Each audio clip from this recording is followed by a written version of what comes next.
That's it, ladies and gentlemen. We're live. We're live with two fucking psychopathic car fanatics here in the lovely valley of Los Angeles. Magnus Walker and, of course, my friend Alex Ross from Sharkwerks, who I drove his car yesterday. I know you've driven his new creation. Yeah. That was without a doubt the scariest car I've ever driven. It wasn't the best environment for it because it was on the canyons, and it's got so much power. You can't really use it on those canyons because it's just so. By the time you hit the gas, you're hitting the brakes. Like you hit the gas, it's like something around 800 horsepower. Around there, yep, give or take, depending what gas you use. And like 3,200 pounds. 3,100 pounds. That's fucking ridiculous. So it's like a factory sort of GT3 weight with 800 horsepower. You know, gobs of torque, about 650 to the wheels. And wait till you're bouncing off the rev limiter. Second, third gear. Yeah. My experience, second gear on the limiter was 87 miles an hour. Third was a $125, and then by the time you're deep into fourth, you're just sort of running out of road. And have you done a top speed on that car yet? You attempted it yesterday. Well, officially we saw 147 somewhere yesterday, and we were not out of fourth gear. So it's probably got to be close to 200. Oh, it goes over 200. Actually, the way that kit works, it's already, just in a turbo car, it already does about 202 in the mile. So in a lighter two-wheel drive car, it's above that. I mean, it'll trap 140 in the quarter easy. It's like it does everything, There's always this thing about cars where people always want to add more power. And as you guys both know, we're in this weird horsepower war now in the world where every year cars have to, if you have a car that makes 400 horsepower, next year it's got to at least make a little more. Yeah, 400 horsepower is like a Camry right now, right? Well, how about that BMW M3 that I have, which is a pretty moderate car, 420 horsepower. Let me tell you the craziest thing I did recently. Last year in July, I went to Norway to the Gatbull Festival. I don't know if you've heard of this thing. No. I describe it as like Mad Max meets Burning Man on steroids, and it's essentially a DIY drift fest, but essentially these guys, 800 to 1,000 horsepower in a Volvo wagon, and they're drifting sideways around the whole track. So, yeah, the days of 400 horsepower sort of being a benchmark are gone, but I'm sort of the opposite. I'm the less is more guy, Yeah, well, that's why I thought it was interesting that you take these really cool old classic 911s, and if you haven't seen the documentary Urban Outlaw, you got to check it out. What is it, about 30-plus minutes? 32-minute short documentary. It's it really got me excited about those old cars. It's an amazing documentary. And, one of the things that you said, are we down already? It's the same problem. I don't With know. the audio? Yeah. Yeah, we'll work it out. We have a new setup here. This is completely new. This is very the high second tech. show It's we like, did it. being at NASA over here. Yeah. Well, that's all. This is a new thing called a TriCaster, and it does everything in HD, but we haven't worked out all the kinks yet. It says it's on recording. You mean we're not shooting this on an iPhone I'm or sure something? we'll hear Is, about it on Reddit, and everyone will The audio, explain it's how back to work up, it. but is the audio up? Let me hear. Hold on. Yeah, it's work. There you go. You know why? Ralph in the corner's got an figure it out. iPhone. He can take some great shots with that, right, Ralph? Yeah. Yeah. Ralph's ready to rock. Yeah. But your documentary about those old classic 911s, and you rebuild them and add your own touches to them. But your cars, you're working with some of them less than 200 horsepower. Yeah, I mean, most of my cars are small displacement. For those that don't know, my collection's basically early 911s from 64 through 73. And that's really just covers 2-liter up to 2.4. Unlike this mad dog and Englishman right here, Alex, where, too much is never enough. My background was sort of the opposite. It was more the sort of giant killer trying to chase down the cars with twice as much power. Was, to me, a bit more exciting rather than just sort of, flooring it in a straight line. And you can still get a lot done if a car's set up pretty well, because 277, that's the car I've tracked on and off for 12 years, done a lot of club racing stuff, and it's so dialed in that 220 horsepower is pretty usable in a car that only weighs, let's say, 2250. Weight is such a key thing. It's what I call a flat foot car. You can keep your foot planted all the time. Unlike the GT2, as great as that is, you got to roll into that amount of power. Because if you just stomp it, you just spin Go in. off the road. It's almost too much power. I mean, it needs I like hate a to throttle say, stop. I think the challenge is trying to be able to modulate and actually get that power down takes a little bit of finesse, because you sort of got to roll into it. Because traction control on or off, if you stamp it, it sort of does the same thing. You're just chirping and spinning and stepping sideways. Well, correct me if I'm wrong, but the traction control, do they calculate it based on the horsepower that the engine actually has? So when you jam it up to... It's not just traction, it's a stability management. It was the first time on a 997 that it had, well, on a GT car. So your car, being an 07, 08 Mark 1, it actually has like a more simple traction control system that you can turn off, but it doesn't have stability management like the GT2. So it actually has two buttons. One is, are you fucking nuts? And are you going to fucking die right now? So, yeah. It says that on the button, or it just says pass them or something? It says like SC plus TC equals death, right? It doesn't even tell you what this thing's about when you buy it. This orange light comes on, and yeah, you know it's sort of like, it gives you a chime as if you've got a problem with your engine. That same, like if you have a check engine light on a car, it's got this ding, and you're driving and you have this like, orange, amber, warning sign. So it's they're pretty... See, the old cars have none of that crap. You just sort of feel it or you don't feel it. Yeah, just especially with the brakes, right? You actually can modulate the brakes by pushing them hard. Yeah, no power assisted, small... Well, what's happened I think the brakes on the GT2 are almost the same size as the wheels on 277. What are they, 14.5, 15 inch? Yeah, they're 380 I have 15-inch rims. mil. So, yeah, they're almost the same size. They're 15-inch brakes. That's hilarious. I got 15-inch wheels. And those are 15-inch brakes. Yeah. Well, you need it with that car. And most people aren't aware of how much computer generated stuff is going on behind the scenes of a lot of these modern high-powered horse cars. Like I got to drive the Challenger Hellcat recently. Well, that's a beast. Even though it's 707 horsepower, it's very manageable when you're driving it around because they have all this stuff going on behind the scenes. I'm an ex-Mopar guy. I still got my 69 Super B tattoo. Well, that's a Mopar to be proud of. This new Hellcat. What did the valet is the valet key like special for the 500 horsepower? Yeah, they give you that, but I told them I don't even want that. I mean, what do the valets do? It's stupid. And why do they have 500? You don't let your valet guy park your car, do you? Hell but if you leave a valet guy with a 500 horsepower car, he could kill himself or wrap it around a tree just as easily as he could a 700 horsepower car. That's pretty funny. For folks who don't know what we're talking about, there's two different keys. One is a red key and one's a black key. The red key gives you full access to all the power, which gets you up to Hellcat 707 horsepower. Tire smoker. Whereas somehow or another, just having the black key limits the amount of horsepower. Yeah.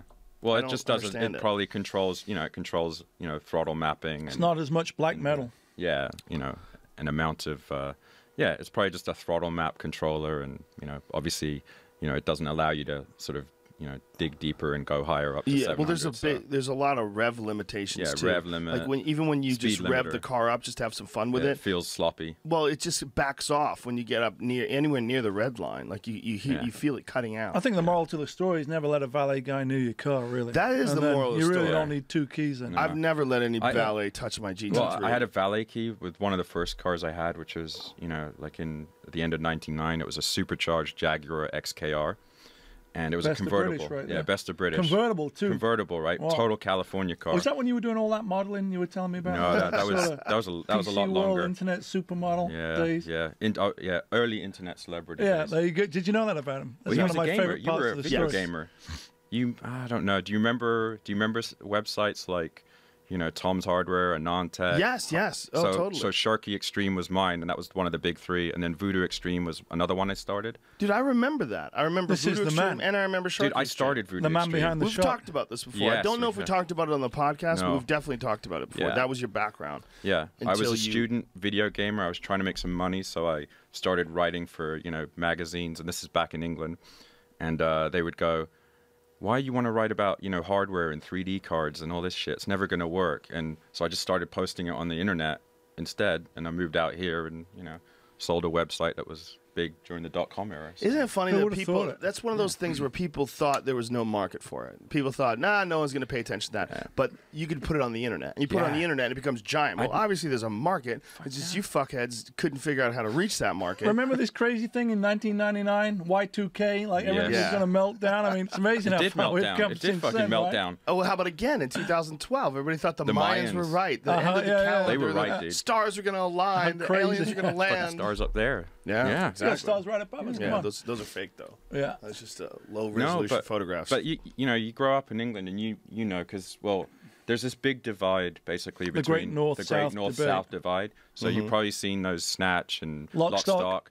And Southern Fairies, Northern Monkeys. So it's like LA, or it's like America. It's like being in the 818 or 213. You know, I'm a 213 well, in America, guy. there's the South, and then there's the North. All right. But I grew up in the ritzy, cool part, which is the South.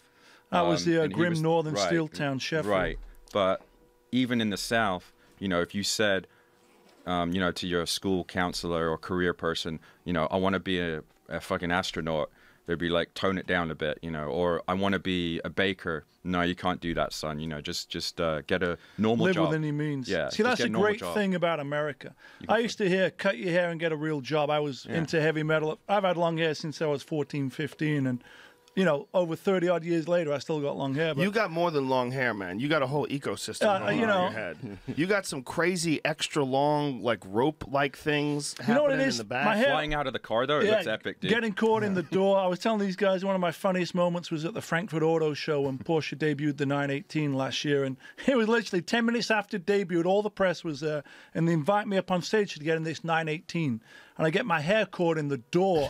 Next day, there's like headlines in the newspaper. Subtitle, it read something like, English-born American rock star gets hair caught in 918 door at Frankfurt Auto Show. But for me, it's sort of like this Samson thing where, you know, I'm afraid to cut my hair because I'll lose my strength. But now it's just turning grey and getting thinner and falling out. But I've had long hair for 30 years. But if it goes bald on top, are you going to keep it on the sides? Yeah, probably. It'll be like Nashville Pussy. Have you ever seen that band? Yes. You know, where the guy takes his hat off and he's like completely bald on top.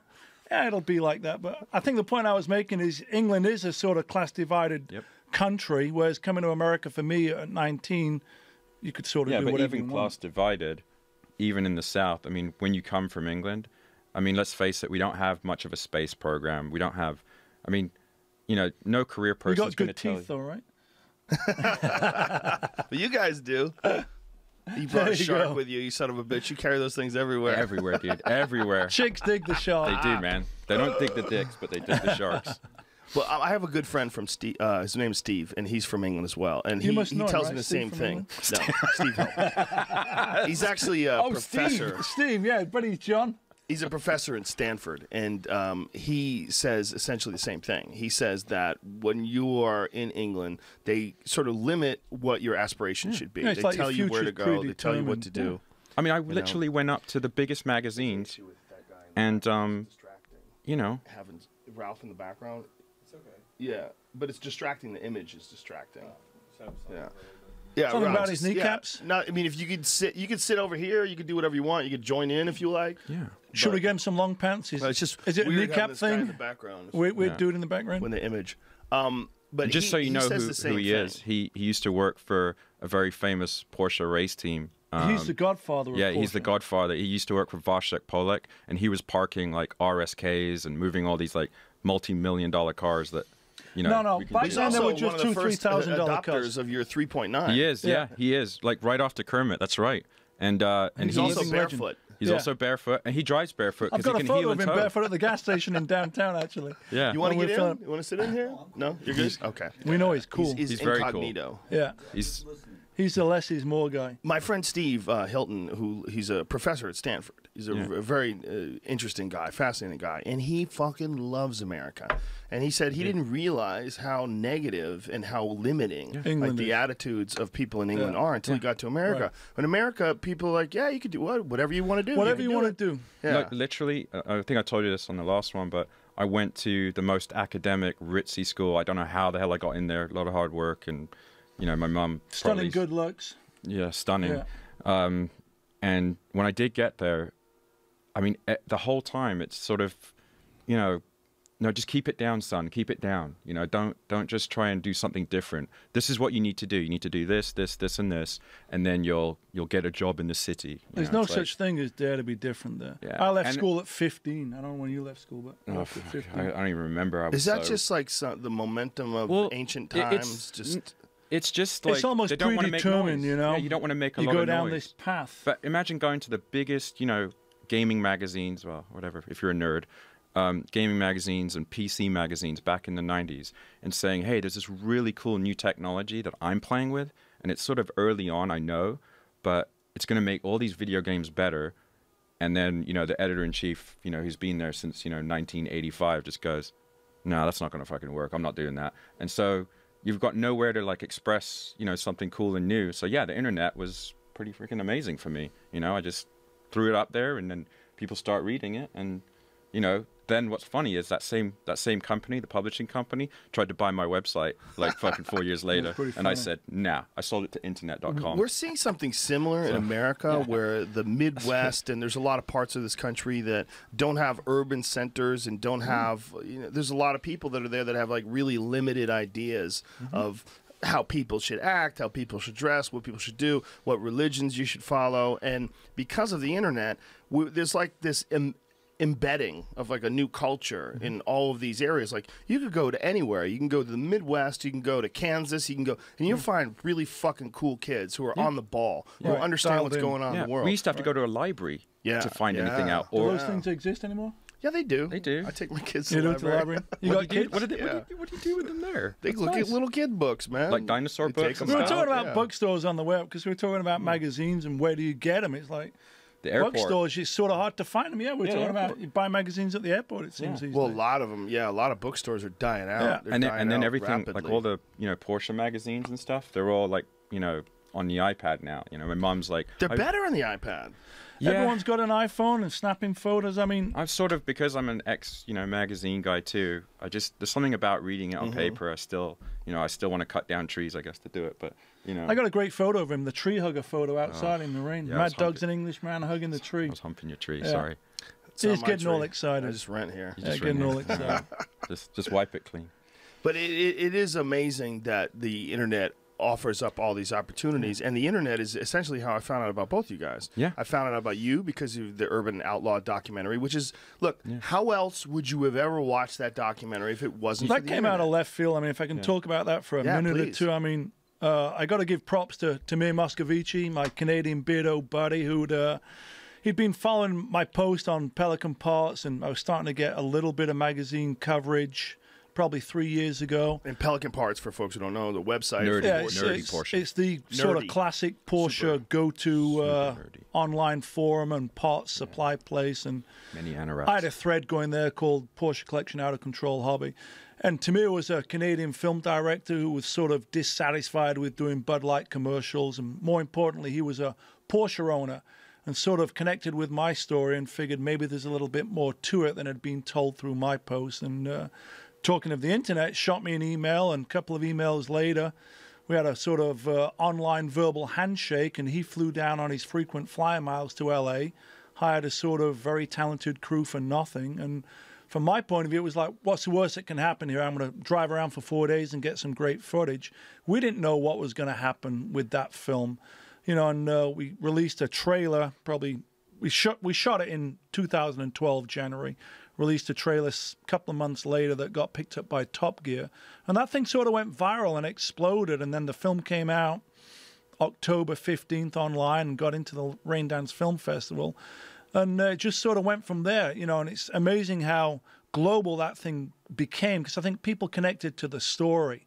You know, the film Urban Outlaw is not purely about Porsche. It's about my story of following my dream, which everyone can relate to. And we touched on a little bit, growing up in England and then coming to America as a 19-year-old, not knowing anybody, but just sort of following your passion. And my theory is always the same: how bad can it be? And that's ultimately the great thing about America. And I think that's what Tamir captured in the film Urban Outlaw, was my sort of spirit, which is a common spirit of trying to, follow your dreams and do what it is you like to do without taking no for an answer. And the past 2 years since that film came out, you know, it's just been a whirlwind of travel for me and meeting great people. And I've realized the sort of common bond with all car guys. It doesn't matter whether you're driving a 800 horsepower GT2 or building a VW in your backyard, or you're a Mopar guy. We all share that same common bond of loving to tinker with cars, getting out and driving, and basically trying to express yourself through the styling of the car and the passion of the car and everything that evolves. And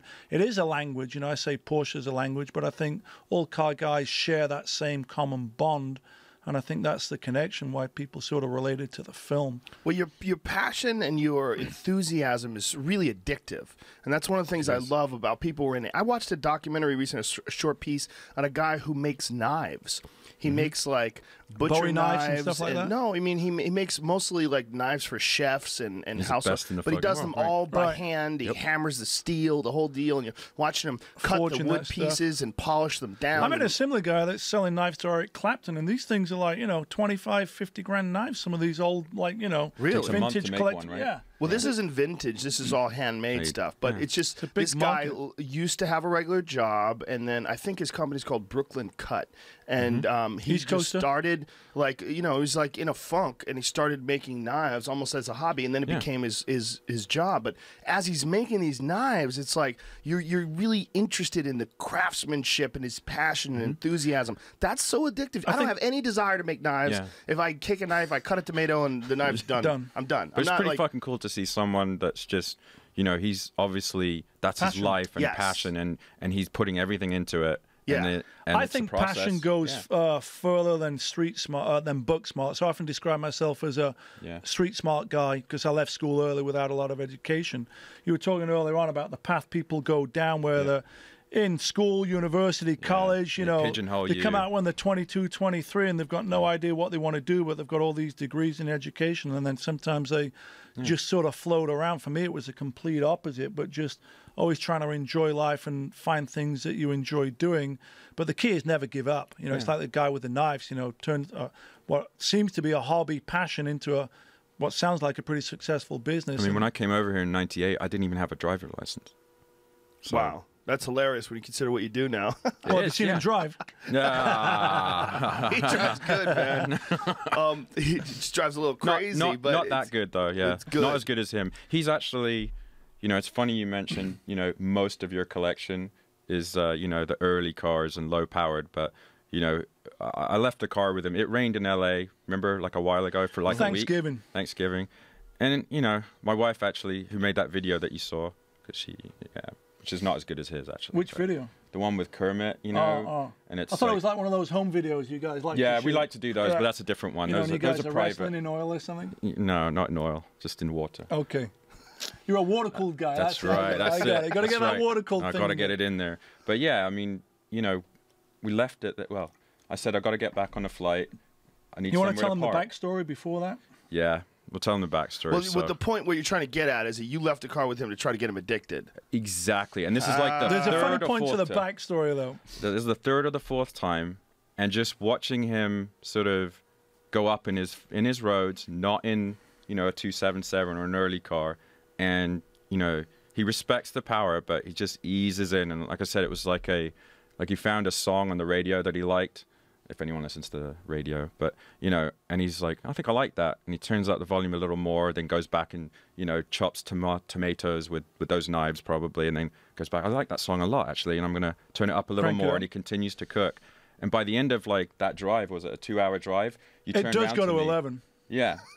Instead of having like 30% throttle or a 3 out of 10 on the volume knob, he was more at 7 or 8, and he's like, yeah, this needs some time, and so I left it with him for a month. Well, it must be something that you also have to get accustomed to when you're coming from these cars that are essentially most of your cars are somewhere around 200 horsepower, and then all of a sudden you're driving. I mean, that thing's almost got 4 times the amount of power, so I'm used to sort of getting in these 277 type cars, and you just keep your foot planted all the time. I call them flat foot cars, where pedal to the metal is sort of my slogan. Yep. GT2 with almost 800 horsepower, you can't do that. So pedal to the carpet. Yeah, gradual pedal to the metal. To me, it's a lot about variety, and the challenge with that car is trying to get comfortable with it, where you feel confident, where you can push it more and more, and brake later, get on the gas earlier type of thing. And it's a challenge to be able to modulate and try and get the most out of that car. The flip side to it is, driving around town under 4,000 RPM. Pretty docile, just like any other car. Yeah, but gets real angry real quick. But again, it's the whole passion thing. I'm addicted to his passion, basically. From the first time I met him, like really it was about a year ago with the blue car, to the point where I'm crazy enough, I guess some people think, to just go, hey man, can I leave the car with you for a month? You know, some guy that's got a video like that, you know, up in the canyons. Well, not He's only like, that, "No you're problem." leaving a car where it's And one of one and a modified one of one, but essentially one of 200 Yeah, that 200. Porsche ever built. But I Very couldn't rare think of car. anything better. Like, I'm not going to bring a, you know, I'm not going to bring a dolled up. You see, for me to RS. clarify, I've owned a lot of early 911s, a lot of them. But my collection's my own collection. I don't build customer cars. And I think there's a bit of this sort of interpretation that people think I'm a tuning shop or a performance shop building customer cars. I get these emails all the time from guys wanting me to build cars for them, or can they drop their car off? And I've had quite a few people approach me wanting to do collaborations with other tuners. So, you know, just to clarify, I'm a collector and I like to get out and drive. I don't build customer cars. I've helped my buddies out occasionally. So when Alex approached me with the car and just sort of left it, and he gave me the classic line, like what I think is going to become the all-time classic line for me. He goes, just treat it as if it was your own car and do whatever you want to do with it. So you painted it. Yeah. So now I'm down with what I call OPP, other people's Porsches. You know, for me, this was just a real fun collaboration to be able to put my sort of artistic, stylistic interpretation of the 60s and 70s sport purpose era onto a new car, which is something that hasn't really been done. You know, no one's really took that 60s, 70s styling and put it on a new car. And the Porsche world's a little bit black and white in a sense, just to sort of be real broad, is you're either an air-cooled guy or you're a water-cooled guy. You know, and a generic term, the two don't necessarily mix, even though they really do. Oil For and folks who water don't know do what mix. we're talking about, just explain the era. This is not a Porsche forum we're on right here. This is just a regular podcast. But it's essentially, Is anyone out there listening to us? 94? 94 was when 993 ended production? No, it was 98. That was the 98 last. it ended? And Right. when Very that cool. happened, all, you know, Porsche guys that were, you know, fanatics for, you know, 30, 40 years. Let's start at the beginning. The Well, 911 yeah. came out in 1964 and was air-cooled, so we'll start there. We'll start And then- there, all the way up to 98. Literally, people that were Porsche guys wanted to jump off a cliff because they thought It was over. it was over because Porsche announced they're going to water-cooled, and they were just like, that's the end of Porsche. And they went to water cool because it was the only way to really get more horsepower. That, and I think it's cheaper to, you know, in a way it's cheaper and to mass produce, because when they were air-cooled, they were making fewer cars. You know? Volume went up. Volume went up. You know, they Performance introduced went the up, horsepower went You know, up. actually, that's not true. It wasn't 98 they made the last air-cooled 993, but in 97 they actually introduced the Boxster, and that was the first water-cooled. Oh. So you wouldn't know about the Boxster. No, I had a friend. Mid-engine, My friend Lou had one of water-cooled. those. He had one. It was an automatic. God bless this. The Porsche. manuals are great. You know what's handling great car. about Yeah, that? that's a Like, great car. doesn't the exhaust pipe look really weird in the You like middle that? like that? It's a little weird. Yeah, well, I've seen one with two circular Oh, that's ones, the like a S. GT3. That's the It's S. pretty dope. That's the S. That's good. I think the new one is beautiful. It is actually, yeah. The new it is. Boxster's a Well, the beautiful killer one car. is the new Cayman. You know, they got this thing Yeah. coming out called the GT4. GT4. GT4. That's real. Yeah, it's Yeah, real. that's It's real. happening. It really is Yeah, happening. it It's is like happening. a Cayman GTS R on steroids. So you it's know. like a GT3, but a Essentially. Cayman version I of it. wouldn't go that mid-engine. far. No? It's still Well, still modern and wait has till all these. these guys, you know, do the Sharkwerks tuning and take a bite out of the Well, Cayman. no, but world that's what's record. interesting. I'm becoming an old, like a newer version of you, like an older, grumpy sort of new car guy. Because for Grumpy me, the, new car guy? yeah, because the golden era for me is the era of Joe's car. 997. Right, yeah, 997. You know, GT3 from 07. I like the 996 GT3 When did you too. get your first Porsche? I got Tur- 996 Turbo in 2003. I think today that 996 Turbo is the best bang for the buck Yeah, yeah. in You the can get them Porsche. for era. 35 grand. Yeah, and really fast Yeah. car. Yeah. But mine was a lemon. Mine broke down like crazy, and I got away from Porsches for a while. You went NSX, I didn't went you? for an NSX, and then I got rid of the NSX. I got another NSX. I had two NSXs. But then I found out about the GT3, and I was reading about my car broke down 5 times. The They had to 996 replace- twin yeah, turbo? They had to replace the engine, the So you got lucky throttle, with that. the fuel pump broke, so Wow. it just ran out of gas. The fuel gauge broke. That's a common one. ran These out are of big gas. problems. He ran Yeah. out of gas, the fuel pump broke, The and shift the fuel gauge linkage broke. broke twice. Okay, twice. that was a really common problem. If you looked at it, you would laugh because you're thinking like $100 and whatever $30,000 car, and it's got this plastic piece of shite basically It's surprising how much- linking the floppy shifter to the cables on the transmission, and that thing would break on cars from 97 because it's the same part in a bog standard Boxster to a turbo. And yeah, we always had to make like a billet part for the early cars. Billet shift. Yeah. So you made something much stronger. to Yeah, replace it. yeah. Actually, a company in Arizona that It's like a tuning partner for me, Evo. They make it, and yeah, it's just a little billet piece, and then yeah, you don't get, because you know what happens, you get stuck. You can't shift. You can't go anywhere. I got lucky. Mine stuck in second gear. Oh, that's a good gear to be stuck in. Enough to drive that's a good gear to the Porsche dealership. Yeah, that's a good gear to be stuck in that car. But to happen twice is pretty stupid. So when did you get the GT3? I got the GT3 like a year before I met you. So was it 3 years ago? 2010. You went hardcore and went backwards. So you dove right in, though. I loved it. I loved it. But then I found out about the Sharkwerks cars, and I was like, oh, this motherfucker just took it to the next level. You saw my wife's video. Yeah, I saw the video, and then there was the cover of Excellence, I think it was. Yeah. The 3.9 was on it, and they were talking, the guy was just raving about the engine. He was comparing the 3.9. That must be your buddy, right? PS? Oh yeah, Pete Stout. That was and now he's in charge of Panorama. That's right. So I got rid of the 2010, bought a 2007, had it sent to Alex, never even saw it. Didn't even see the car. But just bought straight it, off the showroom floor. Sent it right to him. So you hadn't even driven in stock form. You just sent knew it that. To him. I you just knew stock wasn't enough. I talked to him. I'm like, this motherfucker is exactly what I wanted to hear. Right. Everything he's saying, I'm like, that's my dog. I just sent him the car. I go, let's do it. There it is. I just said, go crazy. And, it is and addictive. he went crazy. And I love that car. What's your favorite road to go drive? I love that Angel's Crest Highway, man. I love You called me at the top of that, too. Oh, yeah. And then You we got went cell and phone drove. reception up there? No, I called him when I got to the bottom. Oh, you're going to say. Yeah, well, we were up there yesterday at the other side of it. I had reception. Yep. It's such a masterpiece. When I drove it, I was like, this is like better than any ride at Disneyland or Six Flags. And I got to the bottom. And that when you drive a car like that on a crazy, windy canyon road with no one anywhere near, that's when you really understand what those cars are all about. I can relate to that. God, it was so fun. Well, that was sort of how I connected to the GT2, you know, and then just little by little eased into that car. And then, you know, these guys had already added performance. I just added a little bit of style and personality. Well, you did a crazy. Is there a best website to look at the images of the version of the one that he created?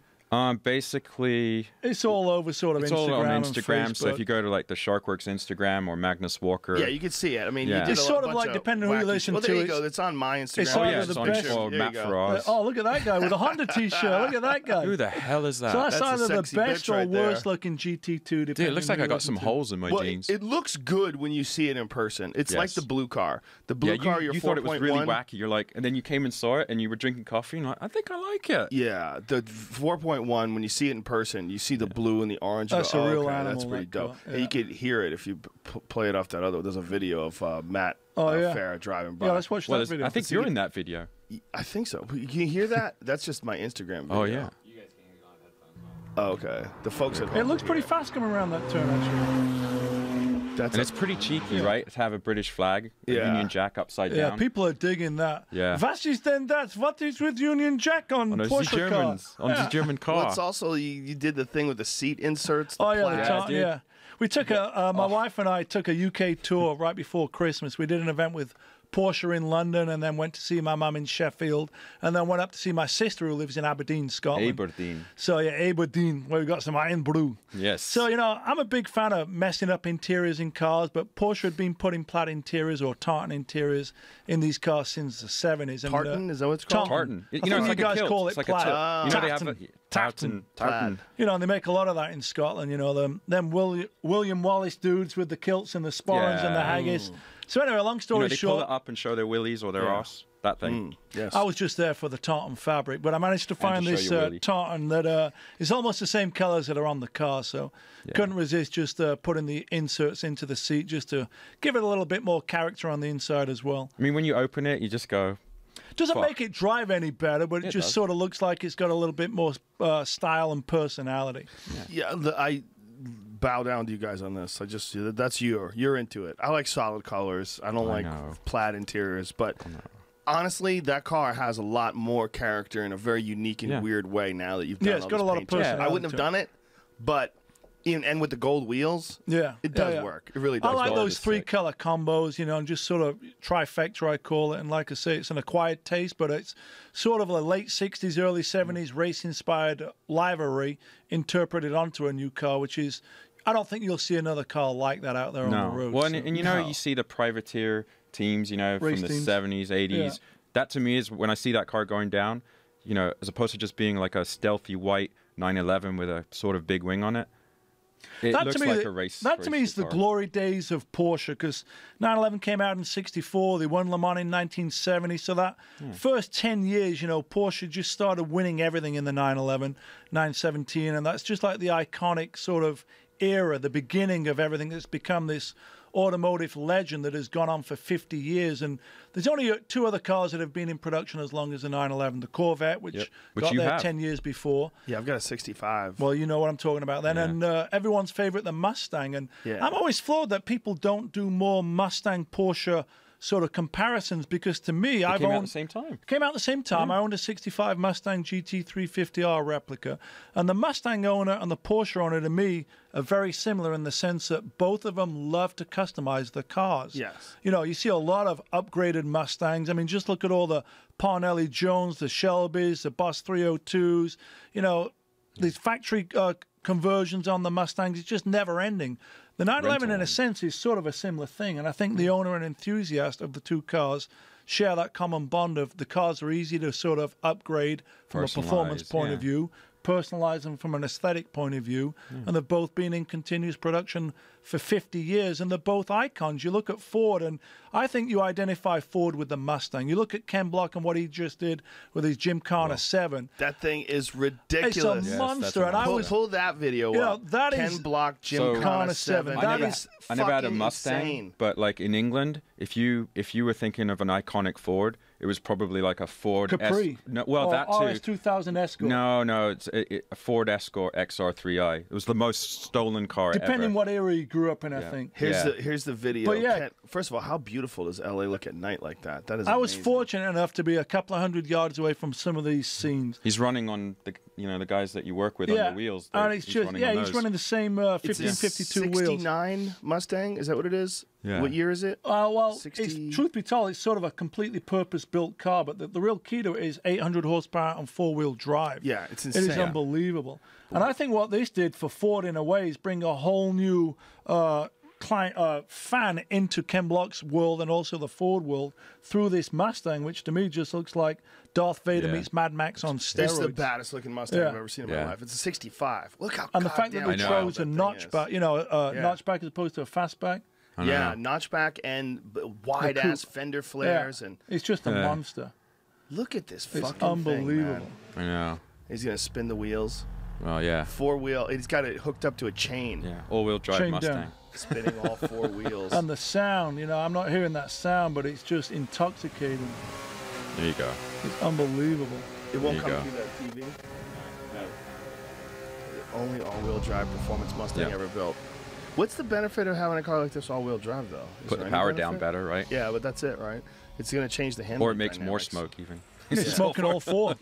This guy is a fucking madman. Yeah, Ken Block's driving is nice insane. guy too. That video that he did with his Subaru, where he's spinning around all these different objects. Yeah, he did that on Top Gear, right? The control that he has in this thing. I thought the San Francisco Gymkhana 5 was the best until I saw this. Yeah. I mean, the San Francisco one's still epic, but this one. He's in downtown LA, going Yeah. sideways around every corner in the craziest fucking Mustang that's ever been built. My mother-in-law sent me this video. Have you seen this? It's like, yes, along Who with hasn't 3000. seen it, right? You're right about Mustangs, though, in that Mustangs might be the most customized ever I American think so. car. Yeah. Without a doubt, I would Yeah. say. I mean, what else has been around in production for 50 years? And they're also one old of the is the most Civic? radical cars as far as what you can buy.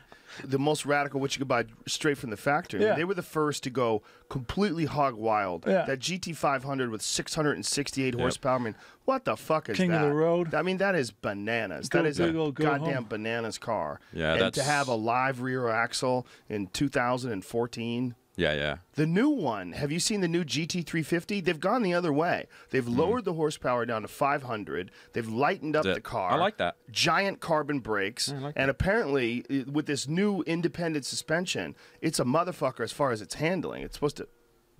See, honestly, I would actually take a slightly less horsepower this is but it right lighter. here. I like that. Ford GT. That was one of my all-time favorite cars as a kid growing up. The GT350 is a new Mustang. That's Yeah. Ford GT. Yeah, the Ford GT is a beautiful car. Yeah, That's who doesn't like Freaking that? prices on those went well, bonkers. the modern version of it, Yeah, the it's- modern one yeah. is just insane. Nobody They're ever drives over them, like though, 300,000. Well, I had a friend who had one. He said it was dog shit. He I had- think I that's drove them. It wasn't. There was a time when I was thinking of getting one. It was the Gulf livery one, obviously, because I like weird colors. And you know, it was around 180 at the time, so it was like the best time to buy it. And now I see they're like 400 grand, but nobody ever drives those cars. See, that's the great thing about 911s and Porsches. You They drive the get shit out of driven. them, yeah. You see a lot of high mileage Porsche. You don't see a lot of high mileage Ferraris or Lamborghinis exactly. or anything like that. You know another thing about that? What you just saw?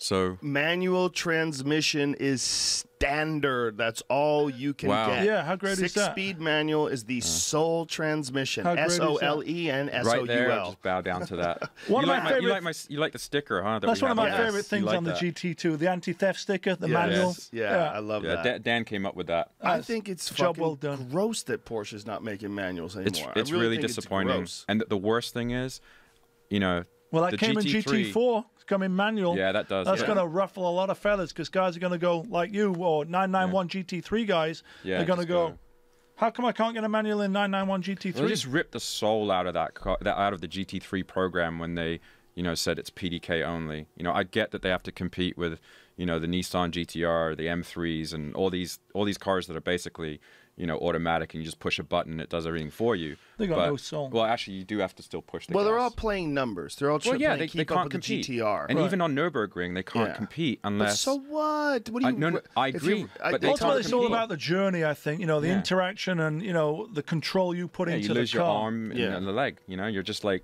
you're falling asleep. The 991 GT3 is honestly the first GT3 ever that I've been sort of bored in. You know, it's a GT3 that I've been bored in, and I'm like pushing buttons because I see, oh, it's got some new buttons. What does this do? You know, Right. instead of like actually going, you know, wow, I'm really engaged. Don't get me wrong, it's a great car for a first-time Porsche buyer, I suppose, but that's who's buying them usually, and not the hardcore GT3. Well, it's enthusiast. rich guys who don't really know how to drive a manual. I mean, Probably. I have a friend who's wealthy who doesn't know how to drive a manual, and I go, listen, I go rent got a a fucking GT3? car. I go rent a car for. No, he doesn't, but he's thinking about getting one. I go, don't do it. I go rent a car, Yeah. rent it for the weekend, and beat the shit out of it. it. Learn how to drive Drive, it. I go, yeah. you can learn how to drive it in 10 minutes. It's not hard. It's like, that's Shit, it. if it was- See, that's the great thing about a driving a Southern Clifton manual. can do Yeah, it, exactly. How bad can hard it be? can it be? Yeah. You know, I say it covers all the senses. That, to me, is the great thing about driving. I think ultimately it doesn't matter what car you drive, but what matters is being engaged and involved in that experience, which covers sight, sound, feel, touch, you know, Yeah, well, you know how it is two in the hands canyons. and 2 feet. You know, in Yeah. the canyons, wouldn't you get bored? Just all you would do is put, because you probably not even push buttons anymore, but you just push the gas and you're going around, and it's like, okay, now what? My arm's not doing anything. My leg's not doing anything. I'm not getting that feedback into Well, my I have body. both. I have Yeah. my Yeah, yeah. M3 is a PDK car, or Yeah, it's yeah, a essentially, double yeah. clutch Yeah, car. yeah. It drives Does great. great, It's yeah. fun. It's awesome. It's my traffic car. That's I your love go-to. driving traffic it in car. traffic. Yeah, there you it's go. great because it You do a lot handles of great. commuting?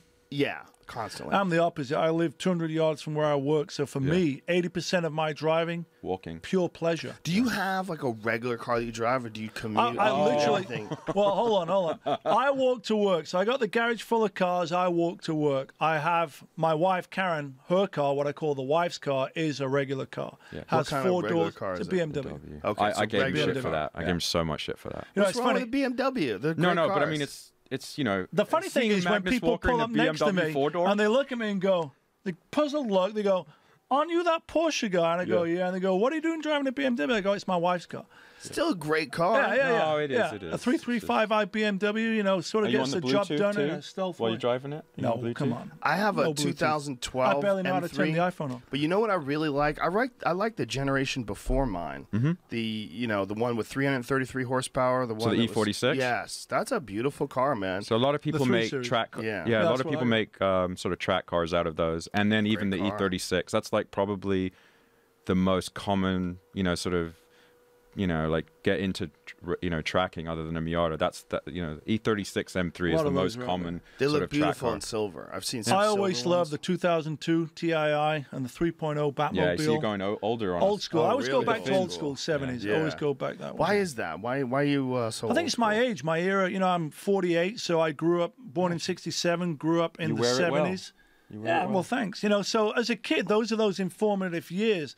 Alex is a little bit younger, so I think his point of reference is 80s. My point of reference is 70s. You know, I remember watching motor racing on TV on Grandstand on a Saturday, watching Grandstand rally is a cars. sports program in England on the BBC. You know, this is when we had 2 channels, I think. No, we had three. Three. 1982, they introduced 3 channels. We had 3 channels, and then I think it was 82 or 83. BBC One, BBC Two, and ITV. They went with, now we're going to unveil Channel 4. And literally the entire country stopped as if it was a royal wedding, right? And the very first program was this thing called Countdown, right? Which was like a game show where, you know, they would have like, they'd pick letters and you'd go, I'd like a vowel, please, or I'd like a consonant, please. And they put it up and you'd sort of have to fill in the blanks. You know, and they'd have celebrities and stuff, and they'd go, okay, well, you know, give me an A, give me a, you know, give me a letter, and you know, you'd make a word out of it. And it was like, that was the first program to launch the, you know, Channel 4, and you're like, what I don't remember that. You know, for me, I remember Old Grey Whistle Test, Top of the Pops. They were the music shows. Top of the Pops. Yeah, I remember that was sort of, I grew up with that too. Every Thursday, Top of the Pops. And then, what was Channel 4's music show in the 80s? Oh, that was, it was with Paula Yates. Right, who ended up marrying Bob Geldof. Yeah, Not I think it was was, The Tube. The Tube, that was it. This is pre-MTV, so you know, this is going back. It was pretty trendy. They had some really good bands on it, you know. It was sort of a cool era of music. You know, my thing growing up was, I'm from Sheffield, so Sheffield was sort of, I portray it grim northern steel town, but it was also a great music town.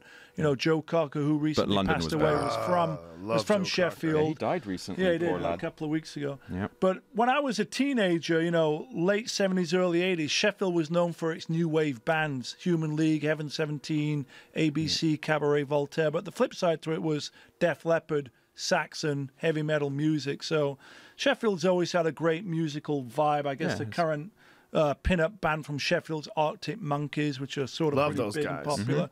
So, you know, these northern environment towns, you know, Manchester, Sheffield, Leeds, Liverpool, I think they breed creativity because, you know, people are just looking for a way out, something different. You know, back then in the 70s, it was pretty depressed, steel mills closing down, coal mines closing down. So Coal Miners for Gays. Yeah, well, we'll talk about that later. Seen That's that your movie? favorite Coal subject. Miners what? So there was a movie I saw recently called Pride. You know, you like English sort of humor, black humor movies. And this is like going to Full sound Monty weird. on Yeah, steroids. it's like Full Monty on steroids. It's called Pride. You should look it up. Small sort of British movie. It'll probably win some awards. Came out this year. But it's about the coal mining strike in the 80s, which I remember growing up. You know, Arthur Scargill was a leader of the coal miners and practically shut the country down when the mines went on strike. Exactly. Everyone was on strike, and there was police brutality towards the miners that were striking. But there was also police brutality to gays and, well, not lesbians, but gays mostly at the time.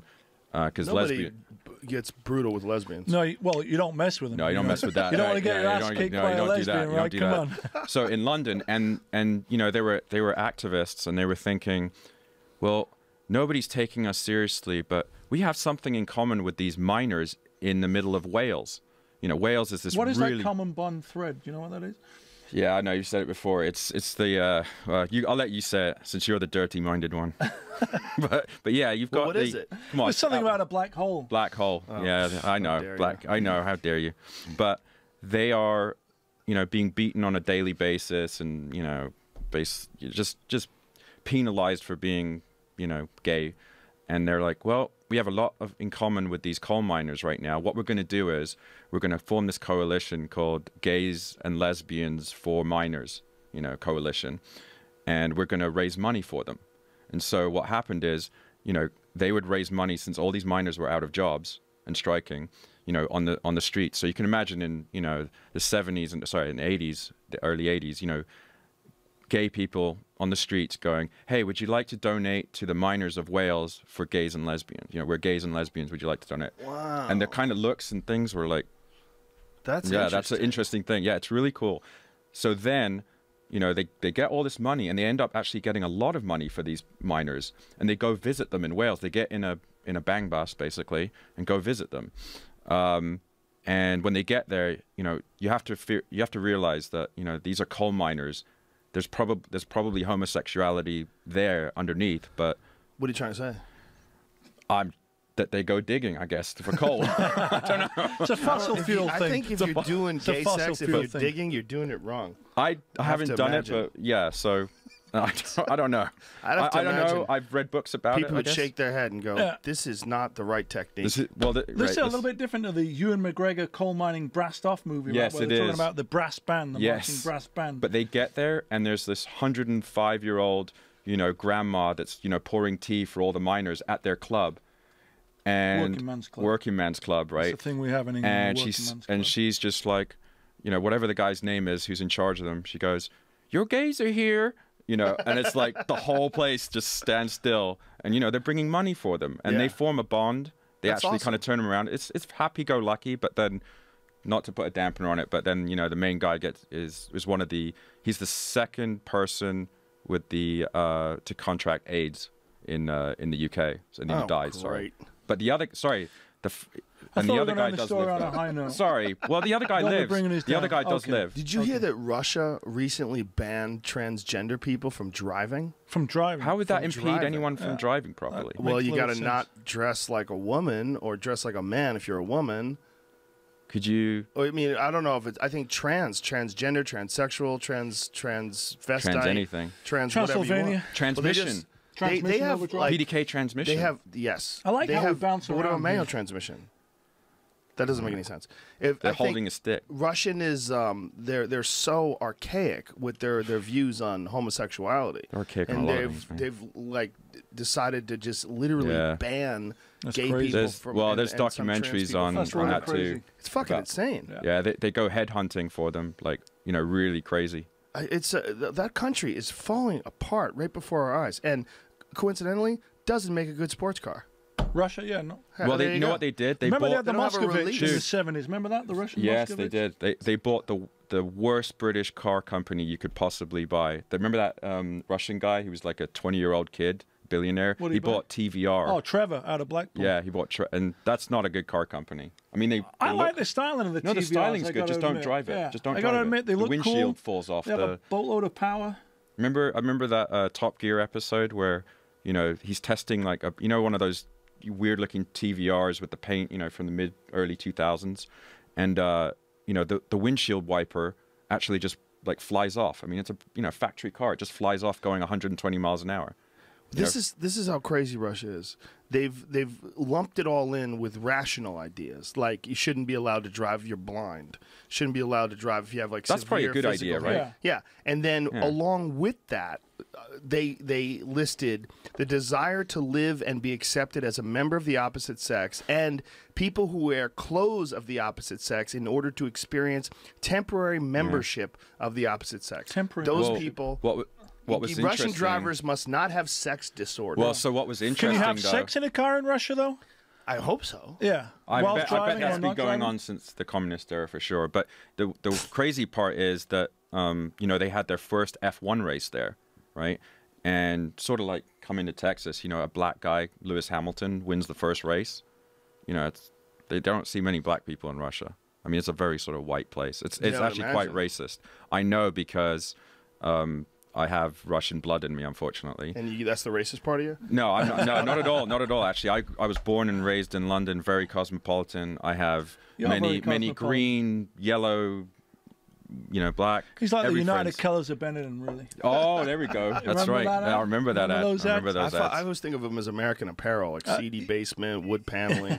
No. That's how I look at No, you. but she got kicked out of the.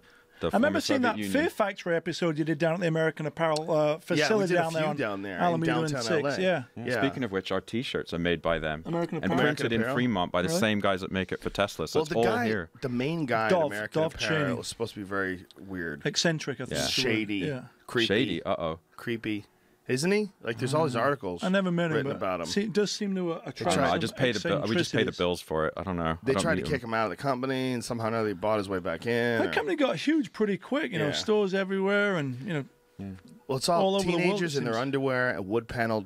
Well, the cool thing is, Yeah. the cool thing is actually about that company is that on the labels, we can specify what we want. So like that bright blue thing, it's not that one because that's a demo, but we're going to have labels that say, Wear until it smells? No, wear until it smells. Yeah, no.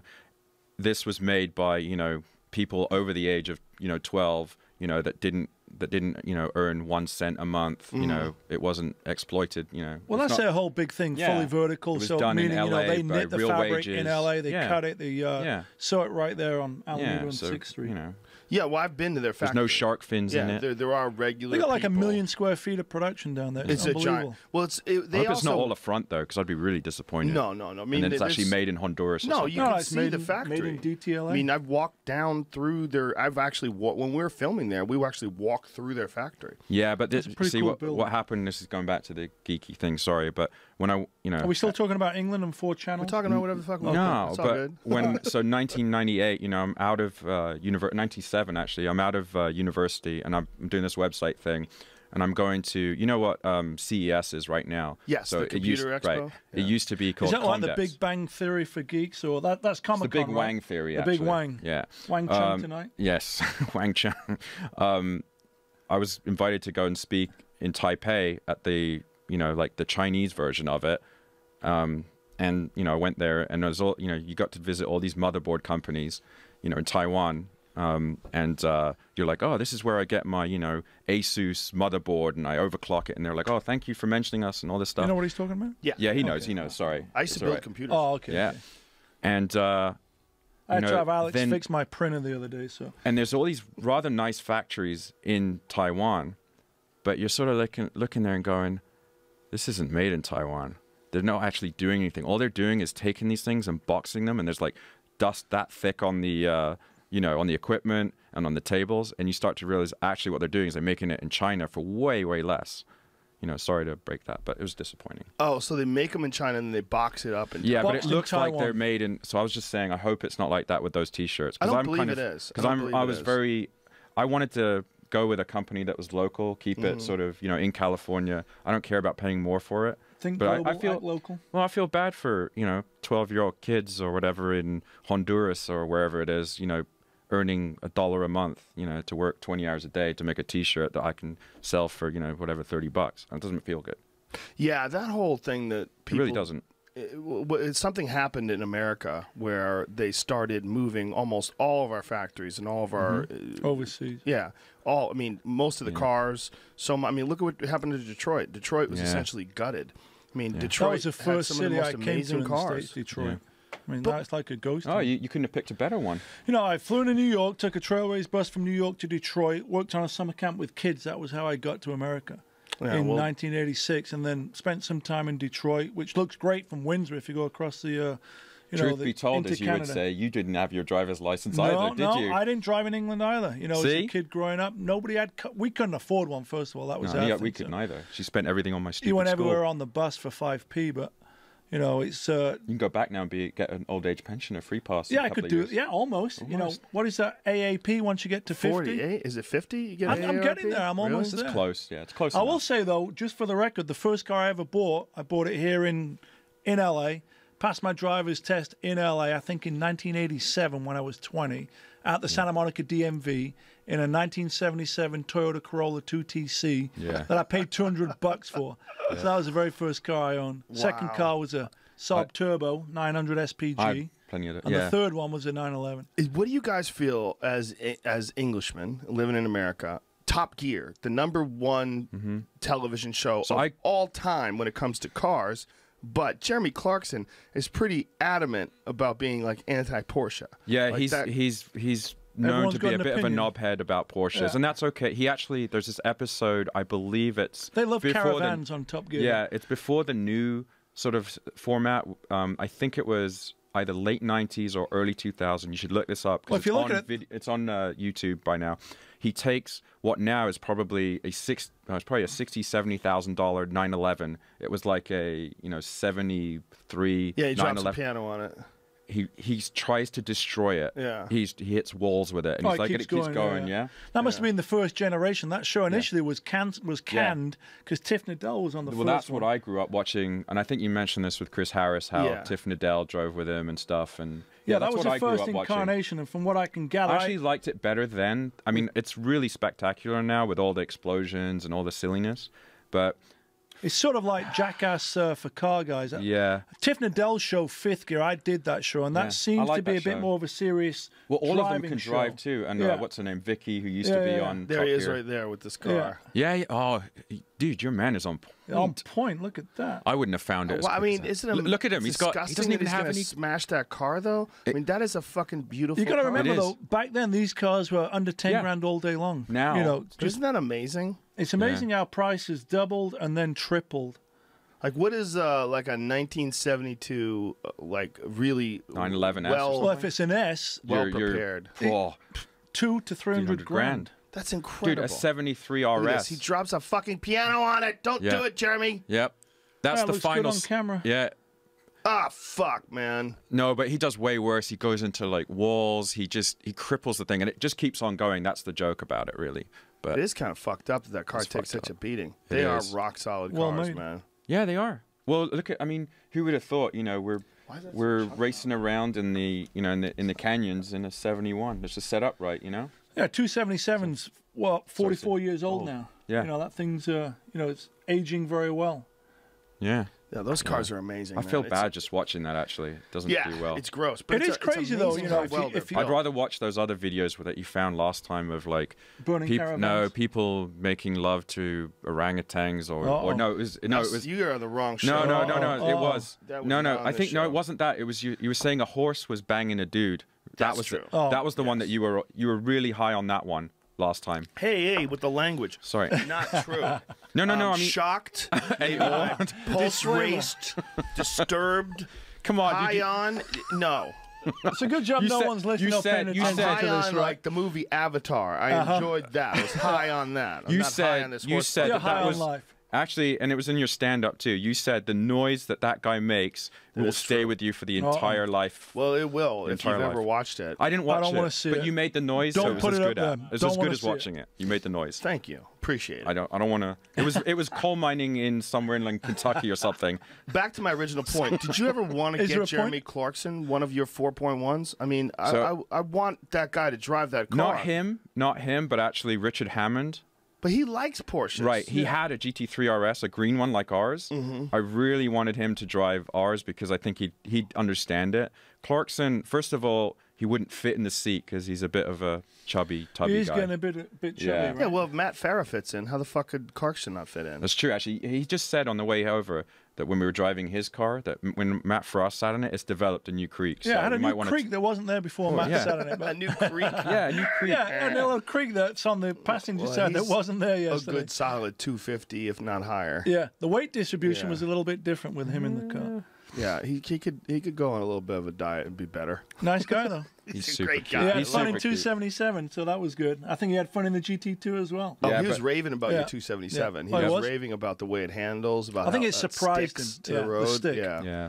No, Matt sort of got it towards the end of the day too, because at first he was like, "Holy shit, this thing's like, you know," and Well, then I Matt- said, "Just ease in," and the more time you spend with that GT2, such He as a eased in month, pretty quick Yeah. because before we got to the canyon, I was in the passenger seat when he was driving, and we Yeah. did do the 147. Well, Yeah. he's also like 147 kilometers.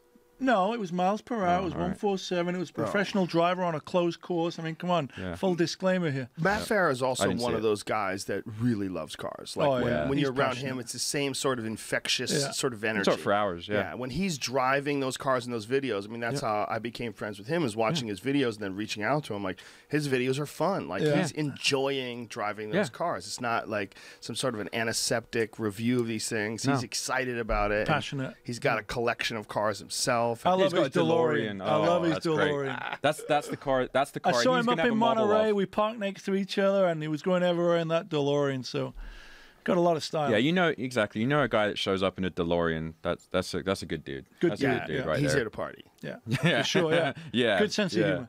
Yeah. Yeah, I saw one the other day in Hollywood. So I looked for DeLorean? Matt. Yeah, I looked to see if it was Matt driving. And it was just some weird nerd. some guy. I mean, they're cool to drive now. It's I like, posted a photo. I ran into him at the LA Auto Show not long ago, the opening day. and he just happened to be parking in the same spot underground at the convention center, but he pulled into the handicap zone. He didn't park there, but he pulled into there, opened up the door, and I took a photo, and of course I had to put it up online, and of course within like 3 minutes is all this hate of, why is that asshole parking in a handicap zone in the DeLorean? It took, it didn't take long for that to sort of get punchy. Mentally handicapped for owning a DeLorean. That's what it is. I think we're all for all the right reasons. Challenged here. Yeah, a little mentally bit challenged. Well, that's not a bad thing. Excited in a very illogical way. Let's put it that way. Makes sense. That's to a me. mouthful. Yeah. I want to get Jeremy Clarkson in one of your cars, man. It would really be, do. hey, Jeremy, if you're listening, I'm sure he's listening, right? Yeah, maybe. Come on, I'm sure he is. You know what? He doesn't even know what the internet is. Seriously, he does not. I'm sure he calls it the interweb. I guarantee. Well, he's fucking around. You know what he calls? You know what he calls a Prius? A Prius. You know what he calls an iPod? An iPod. Well, you guys say aluminum wrong too. No, tomato, color. What's up with aluminium? Aluminium? It's not how it's spelled. I don't know. It's just spelled aluminum. Do Dude, they spell it differently over there? They just pronounce it differently. Color is spelled differently. COLOUR. All I can say is if you don't want to speak English anymore, then go ahead and speak Spanish. No, we're speaking American. You're speaking American. No, you're speaking English, No, brother. we run the world now. It's a different thing. No, China does. This is, you'd say so, but we have all the bombs. Essentially, if the shit hits the fan, America takes China over. has some bombs. We will own this nuclear wasteland that is the world if we all go to war. Yeah, it's like Frankie goes to Hollywood, right? Yeah, go to war. When two tribes go to war. Yeah, when two tribes go to war. You guys can't deny America when you already moved over here and said, "Oh, hey, it's a land of opportunity. No. The grass is greener on the other side." I'm an American citizen. I'll have you. Holla. You know how I became an American citizen? Only in this country. How? I was working way too hard, and I had a green card.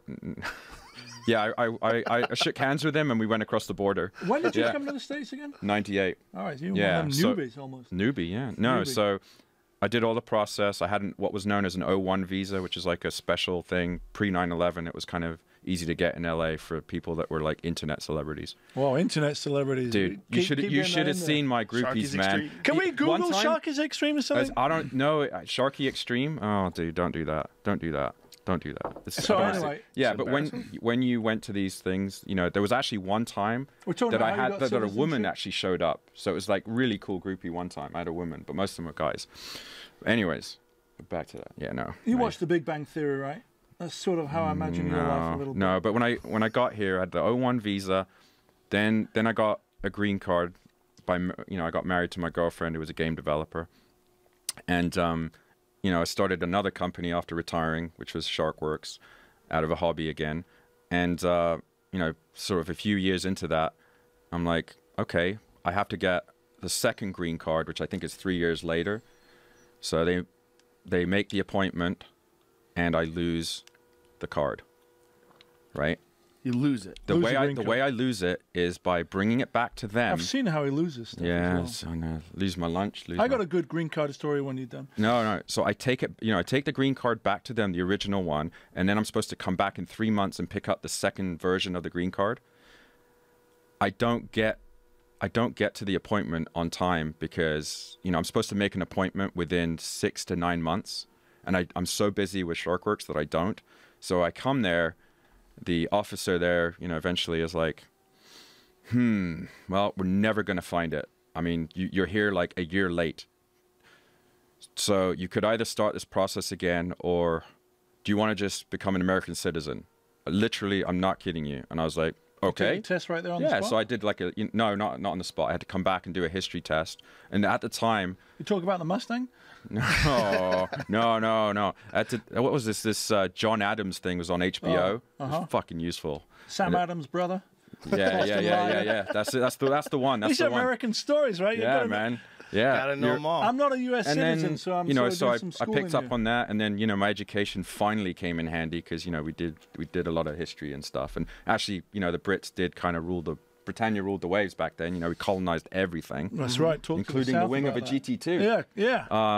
But yeah, so that's how I got it, and so that's I feel amazing. Isn't that so cool? So you came in for a visa, and they said, "Look, just become that's unbelievable. Just become a fucking citizen. You speak English. Wow. You look kind of weird. They never said that to me. Really? My green card story, I'll make it really short. I'm on a green card. I've been here 28 years. Couple of years back, I go to England. leave LA, no problem. Get into England, no problem. 10 days later, I'm ready to go back to LA, and they go, okay, we need to see your green card. I hadn't even looked at it in about 2 years. Well, it turned out it had expired. Oh, yeah. So I'm thinking, what's the big deal? It's sort of like an expired driving It's only 2 license. weeks.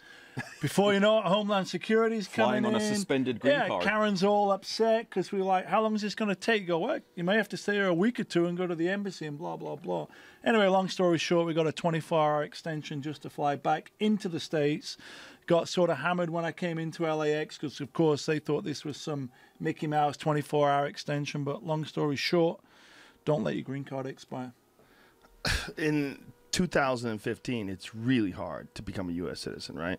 It's much harder than it was back for then. a white English guy that has or had a posh English accent, it's probably not as hard as it is for people of other ethnicities. I mean, for a guy with a northern accent and No, No, he means I'm talking Mexicans. with different skin color, Yeah. a turban, you're saying it's Yeah. all right You know. if you're all white. Well, that's Have you heard about the ugh. Turban Outlaw thing we're doing? the turban out. Turban Outlaw? Turban Outlaw, chop, chop, little rickshaw boy. How dare you? Turban Outlaw. Doesn't start in a corner shop, does it? The band corner shop, no, it does not start in a corner No, I'm shop. talking. Oh, Have you ever thought about doing something like what Singer's doing, but doing it with like the actual classic shape 1970s, late 1960s car, and like producing them, like building? No, you know, I think I touched on that earlier on about I don't build customer I cars. know you don't, but god mean, damn, what a demand there would be. There's for a demand your there cars. for sure, but you know, then it goes for me from being a hobby and a passion to a job and a business, which means responsibilities. It's like if you come to Right. me and say, "Hey, I love your car, but here's," all of a sudden it's not my car; it's your interpretation of my car. It might have some tweed on it, and you know, it might be pumped up, and you know, it's all of a Right. sudden it's got your personality, which is fine. But then I'm sort of under the pressure, I believe, to make you happy, to build the car to your expectations, your timeline, your deadline. So I don't really have any interest in turning that side over to becoming like a production line, even though I know if I built, let's say, 3 or 5 cars a year, I could probably sell them because I've had no problem selling cars, you know, through the press I've got. People, I get all these emails, if you ever want to sell that car, let me know type of thing. yeah. It's interesting though, with so many collectors out there and so many people who customize cars and do things. You've sort of somehow or another, just by your own infectious passion and enthusiasm, you've risen to the top. You're probably of this short talking about group. the long hair and the beard, I think. You Well, know, it's a little bit of that. The You don't have time to tattoos. cut that stuff yeah, anyway, no, do you? no time. For But me, it's I think it was luck and timing. You know, last year was the 50th anniversary of the 911. So you could not escape hearing about Porsche and the 911 50th anniversary issues. And I think from a story point of view, the builds that I were doing were quite interesting, but I also think not being your typical Porsche-looking guy, because truth be told, there is a stereotype, especially in LA, of doctor, lawyer, Beverly Hills guy driving around, never taking his car to the canyons, you know, just more of a status symbol. So I was a complete opposite of that. So I think from a story point of view, why I got a lot of sort of momentum was a couple of things. Timing, not looking like your typical Porsche guy, and also the cars that I build, instantly recognizable as 911s, but just slightly tweaked.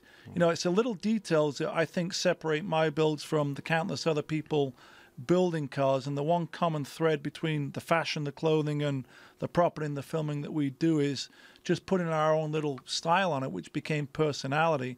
And for me, I never set out to say, okay, here's the 1973 RSR that left the factory, the Porsche factory, and everyone that replicates that car just duplicates exactly what the factory Well, did. and I want to make this point too, because a lot of people are going to ask me, how did this happen? You know, he hasn't made a single cent from, like, what happened is, you know, we sat down by the fireplace, had a love this is not a affair, money and had a thing. baby, you know, which is a GT2, Outlaw GT2. Oh, you mean you basically. two together? Yeah. Okay. Well, Yeah, I wasn't and- sure what he was talking about there either, Yeah. actually. Oh, just made a single cent. check your rear end later for Cole. Yeah, yeah. Coal miner's daughter. Oh, jeez. That's a good film, This right is there. going downhill. This is going fast. down. No, but there wasn't a cent. Actually, the only thing he's gotten out of me was a 1/18th scale white GT2, which I just happened to send him the day I got the car. Yeah. And the funny story is that Dan, who was here last time, him and I, the first day we got that GT2, we're like, well, it's not as pretty as the or flashy or crazy as that blue and orange car. What the hell? What we need to do is make a sketch of his 277 car So we used Photoshop, or he did, because I suck at it, and he did like a 5-minute job of a tribute car to the 277 and emailed it to him, and I texted him, and he's like, "How's the horsepower coming?" Basically that's this English subtle way of saying, don't quit your day job. Stick to making cars go fast and not look better, I think was perhaps the moral to that story. Yeah, and I sort of kept needling, and he had to live with it, and he just, I don't know, I guess he got passionate about the car, so he did This thing evolved organically. I think I touched on in the past, people have asked me to collaborate on, some other people's builds, and for me, I had to be connected to the car, and I think when they left the car with me for as long as I wanted, really. It rained for a long time. Yeah, it rained for a long time in LA. But I finally connected with the car, and then it just made sense to put my personality on that car. Because for me, this is not about money. I'm not making money off this collaboration. It was just a fun project that, wow, this is great. I've got this awesome car that I can keep for a little bit, hence the OPP, other people's Porsches. It's our baby. You can have it I can do with it whatever I want to do. Yep. And it was just, for me, it was really exciting to put my sort of interpretation on a new car. I'm sort of moving forward in the Porsche years. I often talk about variety and wanting to experience more of what Porsche's got to offer. So for me, my original goal was having one of each year from 64 through 73, which covered short wheelbase and long wheelbase cars. Now you need one from 2007 to 2011. My new goal now is to have one of every generation. There's 7 generations of Porsche, through the G series, into the 993, 964, 996, 997, 991. So I want to experience everything that Porsche has to offer in the 911 range. So far, I've covered I've driven all those cars, but I've never owned them. Well, let me ask you about this then. You really love those old cars, and one of the things you love about those old cars is the tactile feel that you get when you're dealing with a car that weighs 2,000 plus pounds. It's such a light car. You feel the road. No insulation. No power steering. You literally feel the pebbles that you're driving over. When you get to like 996 and 997, you're going to get like a more muted feel. It's a muted experience compared to until you get to the GT3s. Yeah. And the GT3 sort of removes some of that insulation. So what better car to do it on than a car that they only produce 200. Nobody understands. And when you say new car, it is a newer era car, but it's actually a 2008 car. Well, you're talking about your car. The GT2. Put it this way, right? Walter Roll, who is the world's greatest ex-rally driver. He used to drive Group B rally cars that were like death traps and win. He did, mid 7 minutes in a Carrera GT and the exact same time in a stock version of that GT2.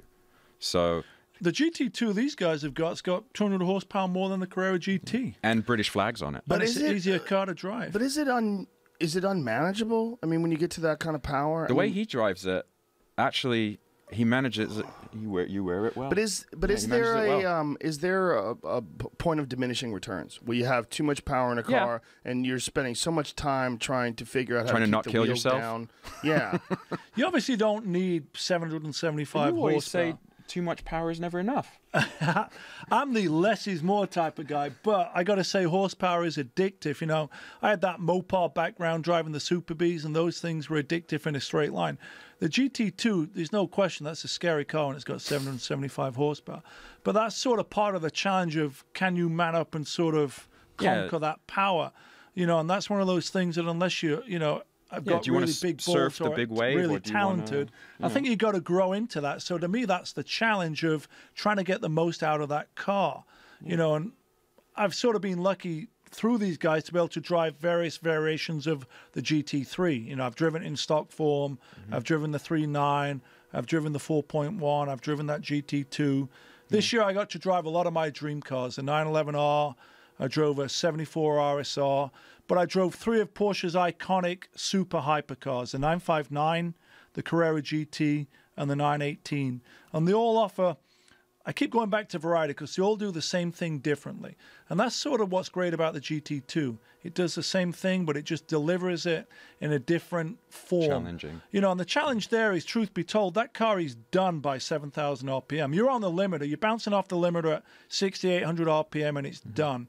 Step into 277 that's got a quarter of the horsepower. That thing will rev over 8,000. Step into the GT3 3.9 or 4.1, those things go to, what, 86, 88, 9,000 Well, RPM? we're kind of just talking about numbers here, but what my point is like there's two different schools of thought and two different philosophies that you're dealing with.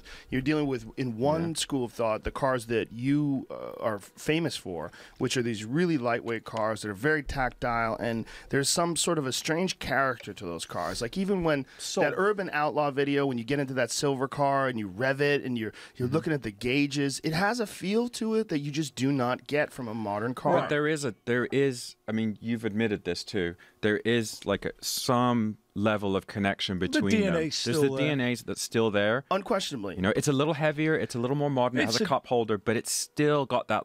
That's why I said the golden era is 2007 to 2011, those GT cars. They're all manual. They still have that link to the real 911.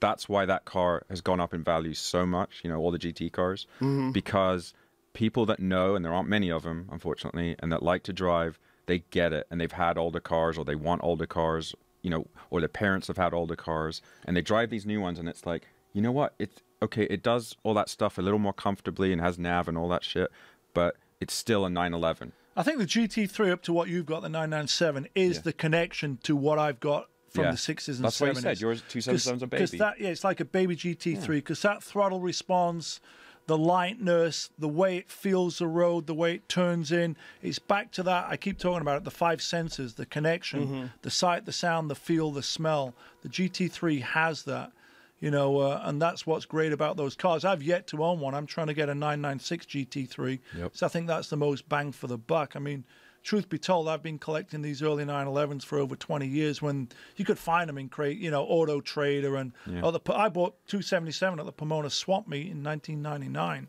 and it's the second Porsche I ever owned, and it's evolved into what's become, I think, the car that I'm most connected with. You know, all my memorable moments and everything you talk about, that tactile feel and the connection, and sort of what I think to me got across in Urban Outlaw, the documentary, is it's a common thread that everyone relates to. You've always got your favorite car that you go back to, and I describe that being like my old favorite pair of beat-up jeans or your old shoes, because you're just comfortable in it. There's no surprises, and it's funny, you know, you spoke highly about Matt Raven about the car. You know, he got comfortable in that car within half a mile where, you know, he was pushing that car. So the limits are not that high where, the car's fast, but it's not GT2 fast where, you know, you're not going to get way over your head really quickly. I think that's the difference, and that to me is the challenge of driving these early cars is, they're antiquated by today's standards, but it's every time you get in it, I talk about driving for me is freedom, because I don't commute. I walk to work, so 80% of my drives are pure pleasure. It's like you working out in the gym. No two experiences are the same, I don't think, but there's that rewarding satisfaction, I assume. I don't work out, but to me, I often say some people like to go to gyms to work out. I like to get in the car and drive. That's my physical and mental workout, is behind the seat of that car, because nothing else matters when you're there. You're not thinking about what you might be pissed off about, or, you know, something that's sort of bugging you. When you're behind that wheel,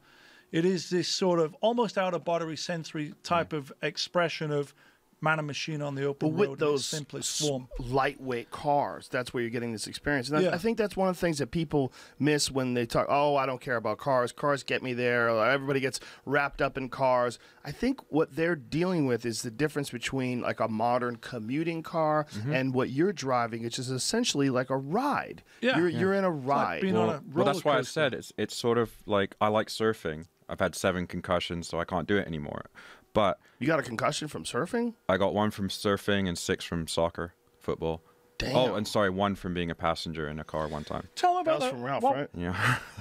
You were semi-pro footballer back in the day? No, just basically, let's just call it public school boy footballer then. Okay. How about that? Okay. That sounds sexier. So David Beckham shouldn't be worried about your football skills? No, I was I was two only left feet? No. All right with the no, I was left-footed, but it's sort of like surfing where it's not for everybody. It doesn't make sense. I mean, in Northern California, you go out, it's 50 degrees in the water. There are some sharks actually, and it's gnarly, and the surfers are not friendly at all. They're very localized, and they hate you and you can't open your mouth if you don't Sounds live like there. Point Break. I just watched that film. Like It's an like issue that with actually. surfers, man. Like, Dude, they're violence with Well, surfers. let me tell you, right? Santa Cruz is where I go. You know, it's not the friendly city. I mean, you would think they're all, you know, lit all the time and everything, but they're not friendly. Not a bro it's like, fest up there. no, it's a this is my fest. wave fest and get the fuck out of the way fest. Whoa. What's that Kiefer Sutherland movie that's set there? Kiefer Sutherland. Kiefer Sutherland. Yeah, Lost Boys. Oh, the vampire Lost movie? Boys. Yeah, Yeah, that's Lost cool. Boys. Santa Cruz? That's Santa Cruz, right? Lost Is it? Boys? I Yeah. don't, well, I don't know that's- I don't Really? know. I don't think know. the location was like a main point in that No, movie. I think it was It's the about vampires. The vampire Yeah, the bit? vampires was the big deal. You missed the point, dude. Missed the point. All Yeah, right.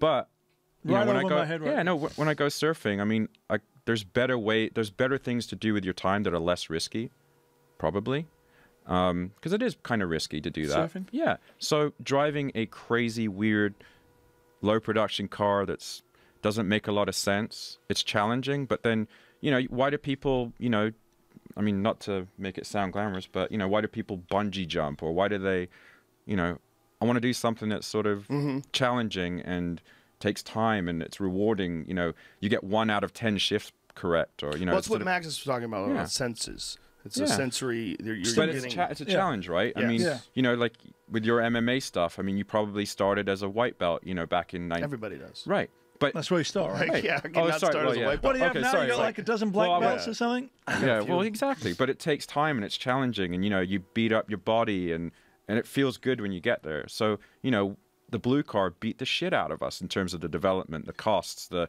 setbacks, you know, it didn't make any sense to do that. You know, I should have just focused on something that, you know, was a high volume, high production car, like a, I don't know, like a Prius, and made it get better gas mileage. You know, then I'd be, you know, driving the world's most pimped out Prius probably. But that's not what I wanted to do. I want to do something that's, you know, feels good and it's challenging, and you know, work with these. You're surrounded by project, weirdos like him. I think That's what passion happens. projects go a long way, you know. And for They me, do. you know, the best things in life are never easy. Literally, like I said, okay, there is one thing he's getting out of it. Okay, so other than the 1/18th scale model, I said, dude, I cannot look at your smashed iPhone 5 anymore. Oh, You're yeah. really, really good at all these pictures and everything. I'm buying you an iPhone 6, That's what and I'm I'm getting helping out you the deal. upgrade. That's what he's iPhone getting. 6. So I got a Let me tell you freaking my pimped out iPhone GT2. background. I resisted. Up until 18 months ago, I was still Motorola flip Razr phone. And that to me was cool, because everyone's here with their iPhone giving it this, that, and the other. I'm like, what the fuck is that about? And then finally my Motorola Razr died, and I literally had no choice other than a real sort of throwaway crap burner phone, or The ones bought for the grandmas iPhone. that only have 3 buttons. Something like that, emergency. yeah, exactly. It was that or an iPhone 5. So I got the iPhone. I remember I got it before Amelia Island last year. So Amelia Island, I think, is March. So barely had the iPhone 2 years. And that's sort of how my life's changed in 2 years. Was never on Facebook, wasn't on Instagram, still Well, not you're still on not Twitter. on Twitter, yeah. Still not Yeah, on I'm Twitter, trying no. to set him up with that. It's you can How solve bad Somebody's could it probably be, already right? got Magnus Walker. Yeah, probably I got think to someone does. No, you know what we can do? We can do Sharkness Walker. Remember? Yeah, there you That's go. what we can do. Shark attack. Sharkness Magnus Walker 911. Yeah. My friend Ari went back to the flip phone. He abandoned Gold? No, Ari Shafir. Okay. Stand-up comedian. He went back to the flip abandoned phone? his iPhone and went to a flip phone. Went off he the does rail. all of his social media stuff either on a computer or not. He doesn't check his Twitter on his phone. He's like, I was getting too wrapped up, and like I would be talking to someone and I go, That's this guy. I wonder if People anybody's do. Dude, I tweeting fell at Ralph? asleep last night on, like, literally my iPhone hit my forehead 3 times, and I finally gave up because You I was got a like, what the concussion? fuck am I going to post? You know, yeah, another concussion. Yeah. You know, I'm like, I'm looking, and I don't think it's spelled correctly, and it's probably like, you know, a bunch of weird winding characters Oh, or look at this something. Well, it retard. brings me back to what I was going to say. Is like What were you gonna there's say? the That's a big senses. one, There's something about iPhones that drag people in, right? There's something about like being able to look at videos, and you're interacting with your phone. Yeah. The interaction that you get with those old cars, the feel that you get, the addiction that you get to getting in those things is very different than the new cars. And is there, and I wanted to ask you this because you're the expert on those I older wouldn't go that cars, far, but- is there like a point where it crosses this line and it's not the same experience anymore? And was there like a sweet spot in the production of cars? Was there a spot where all the technological advances and all the advances in suspension, although they may allow you to get around a racetrack a little bit quicker, especially with like PDK transmissions, with dual clutches working at the same time, they do allow you to get places faster. But is it missing all the stuff that gets people excited about cars?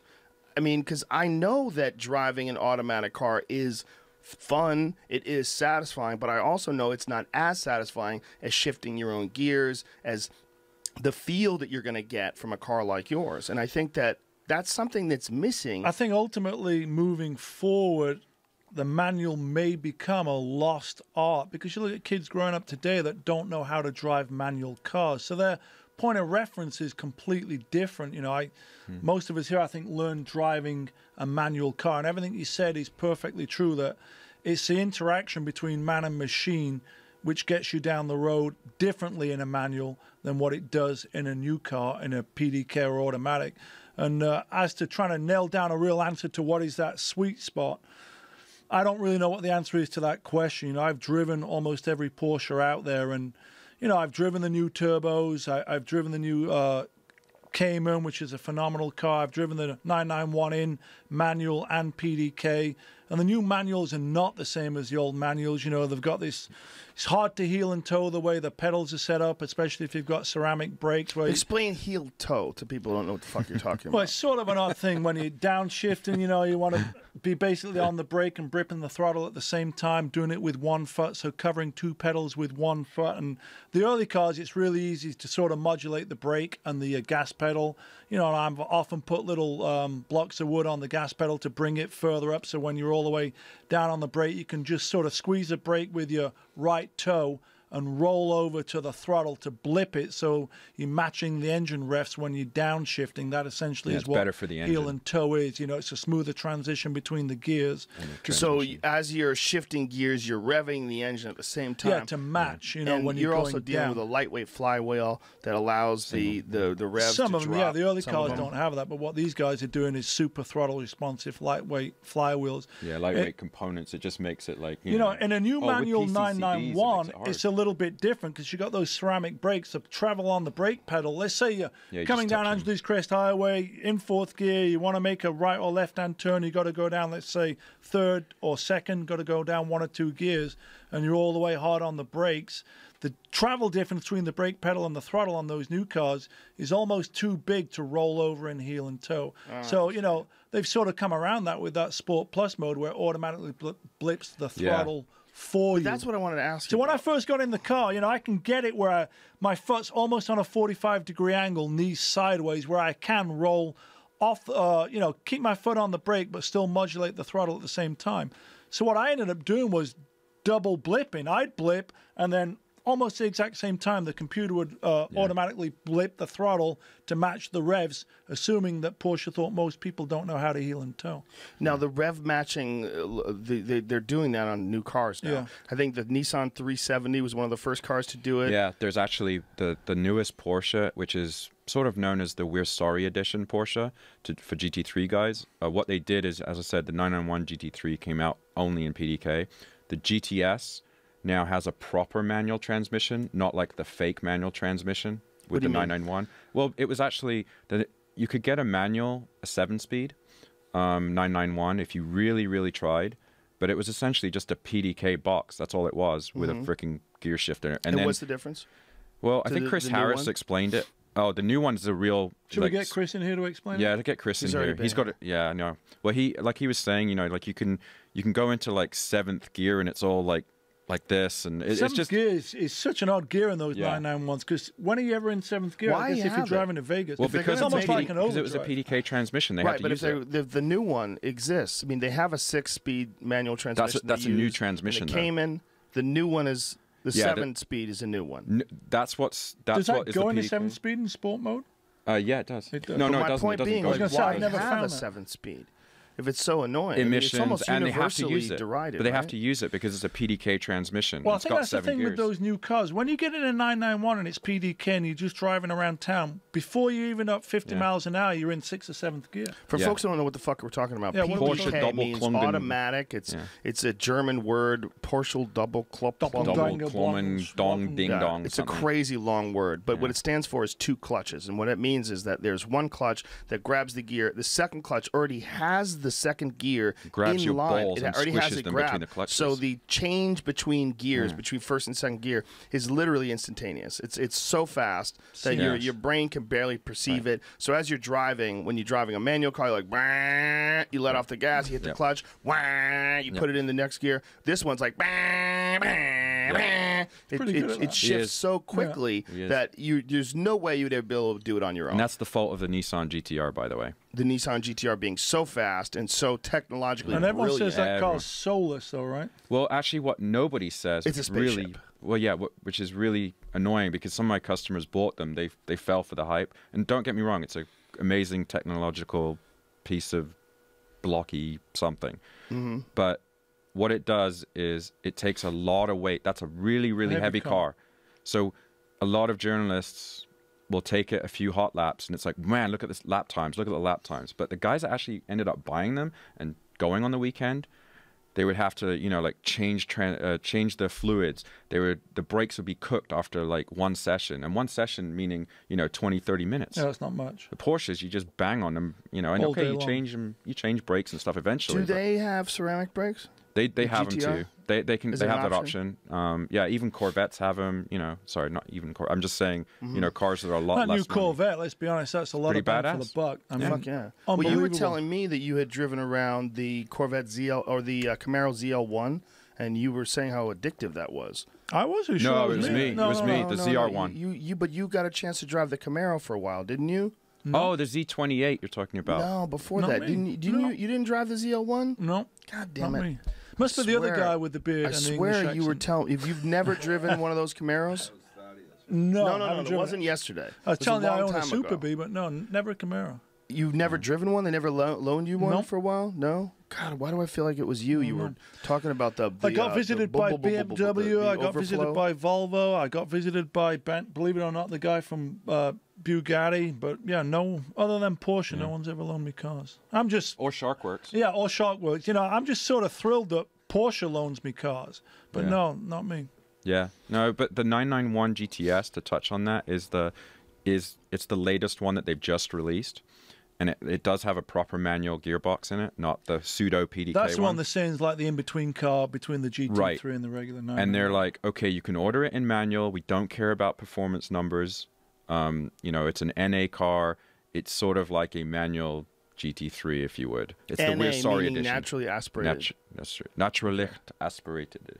And no one knows Non-turbo. what the fuck you're talking about. It's an NA car. Yeah, What's what's NA? Basically, it doesn't have Narcotics hair Anonymous. dryers or a blower or Right. any Boost. forced induction. Got boost. All it is vacuum. And So it's is a this Dyson. a good car, Yeah. this GTS? A lot of journalists are raving about it. I think Chris Harris was about to go drive it after your show, or he was back from it. I'm not sure. But Ralph, you drove it, didn't you? Or they took it up to you, and you didn't like the automatic blipper. He didn't like that at all. Well, So that's got the no automatic one can blipper. hear you, so So, yeah. unfortunately, unless you want to get on the microphone. Yeah, but let's not basically... talk to Ralph. Sorry, yeah. But, yeah, sorry, dude. If you want a manual modern 991 platform, that's the car to buy right now at this very time. I don't want one, but that's if you want one. And what are they going to do with this GT4? What's the specs? Is it going to be a fast car? The Cayman GT4, it's funny. You talk to people at Porsche and they won't tell you anything about it. It's essentially a Cayman GTS R on steroids with supposed GT3-esque performance Right. in the mid-engined, already great handling Cayman package. Well, that's the thing about the Cayman. For people who aren't aware, 911s are a rear-engine car, and there's certain inherent flaws in having all the weight in the back of the car. Right, and then you move it forward to the middle for the Cayman. The Cayman, which is a mid-engine car, is better balanced, but they have purposely, Porsche has Hamstring. underpowered that car in order to keep the 911 at the top of the food Yeah, chain. it's always sort of been handicapped because, as we know, the 911's top dog, been around for 50 years. Essentially, the Cayman handling capabilities are really, really high. I mean, you can get in a Cayman, and go fast really, really quick. Yeah. Porsche loaned me a Cayman last year for a week, and my favorite go-to road is Angeles Crest Highway. And I had two of them, manual and PDK. And I'm pretty comfortable in Angeles Crest Highway. I drive it all the time in 277. I was amazed at how much quicker it was, or I was, in the Cayman with less effort. So back to the original question, the reward, You know, the payoff versus the effort put in.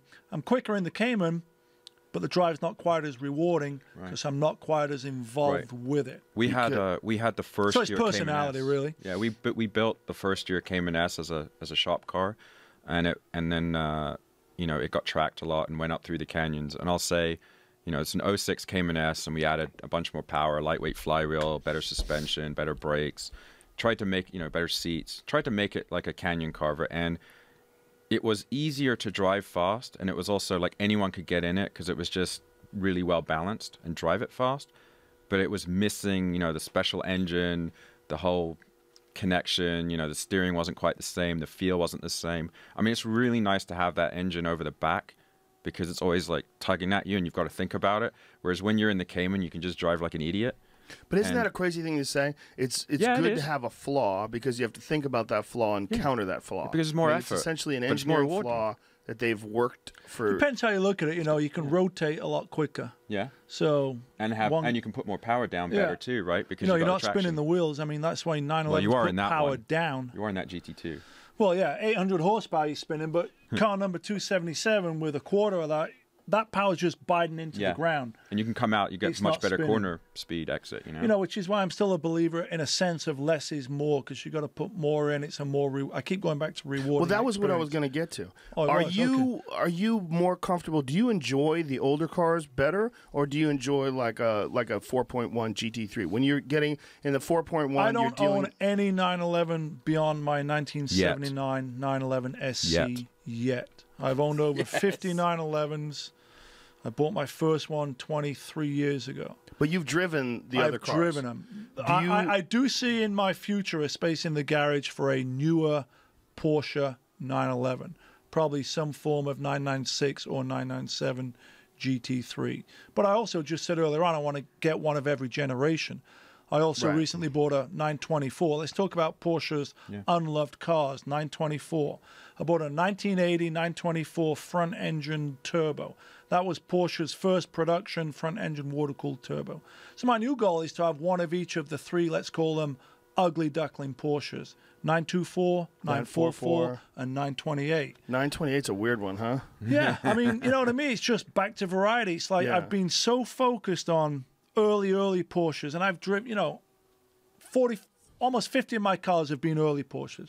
So I've sort of covered that base. You know, I've got one of the first year, 1964, and I've driven the tail end, buck end, let's call it, the iconic 73 RS Carrera. And they all sort of drive, in a sense, same but different is how I describe it. So, you know, now I'm back to variety. You know, what is more variety than a 924, a 944, and a 928? Those are disgusting cars. It's I have pretty no interest unbelievable. in those cars at all. My 924 turbo cost me $4,500. It's unbelievable. I swear to God, I put a couple of posts out there. It's silver with charcoal. It's got the black and white, what Porsche calls pasture or checkerboard interior. And the funny part to that story is it took about a day before I didn't even know the 924 forum existed. But a post and a thread developed on the 924 forum. Someone sent me a link to it. And the title was, "Watch 924 prices go up. Look who just bought one." And there was this whole like rambling thread about why would I have bought a 924? I'm a 911 guy.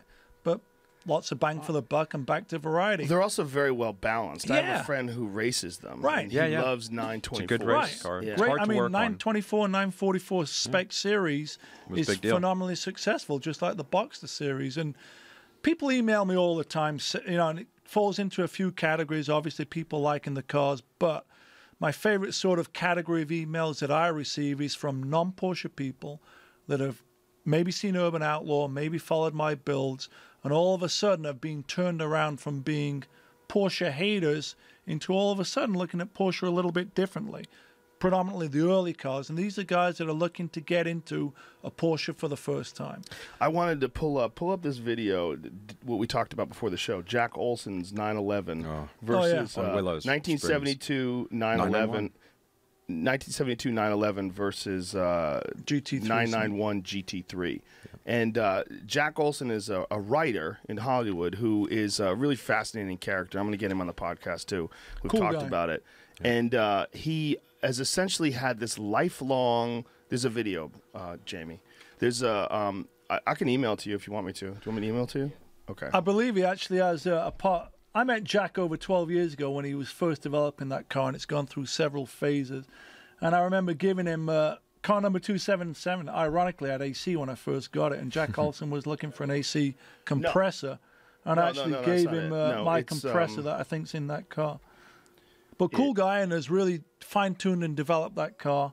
Spent a lot of time at Willow Springs. I think what you're getting at here, though, is pretty much every person you mention here with a Porsche is a wacky son of a bitch. Yeah. You know? But we're all Yes, we're all this passionate. is it. Now, what's interesting about this is badass. you're dealing with a car. No, this is not it. Yeah, okay, this is it. Yeah, Yep. 991 GT3. Is he driving both cars? No, they have a Pros. professional driver. And what's interesting is that his car, which is a 1972 car, only has 272 horsepower. It's very light. It's around 2,200 pounds.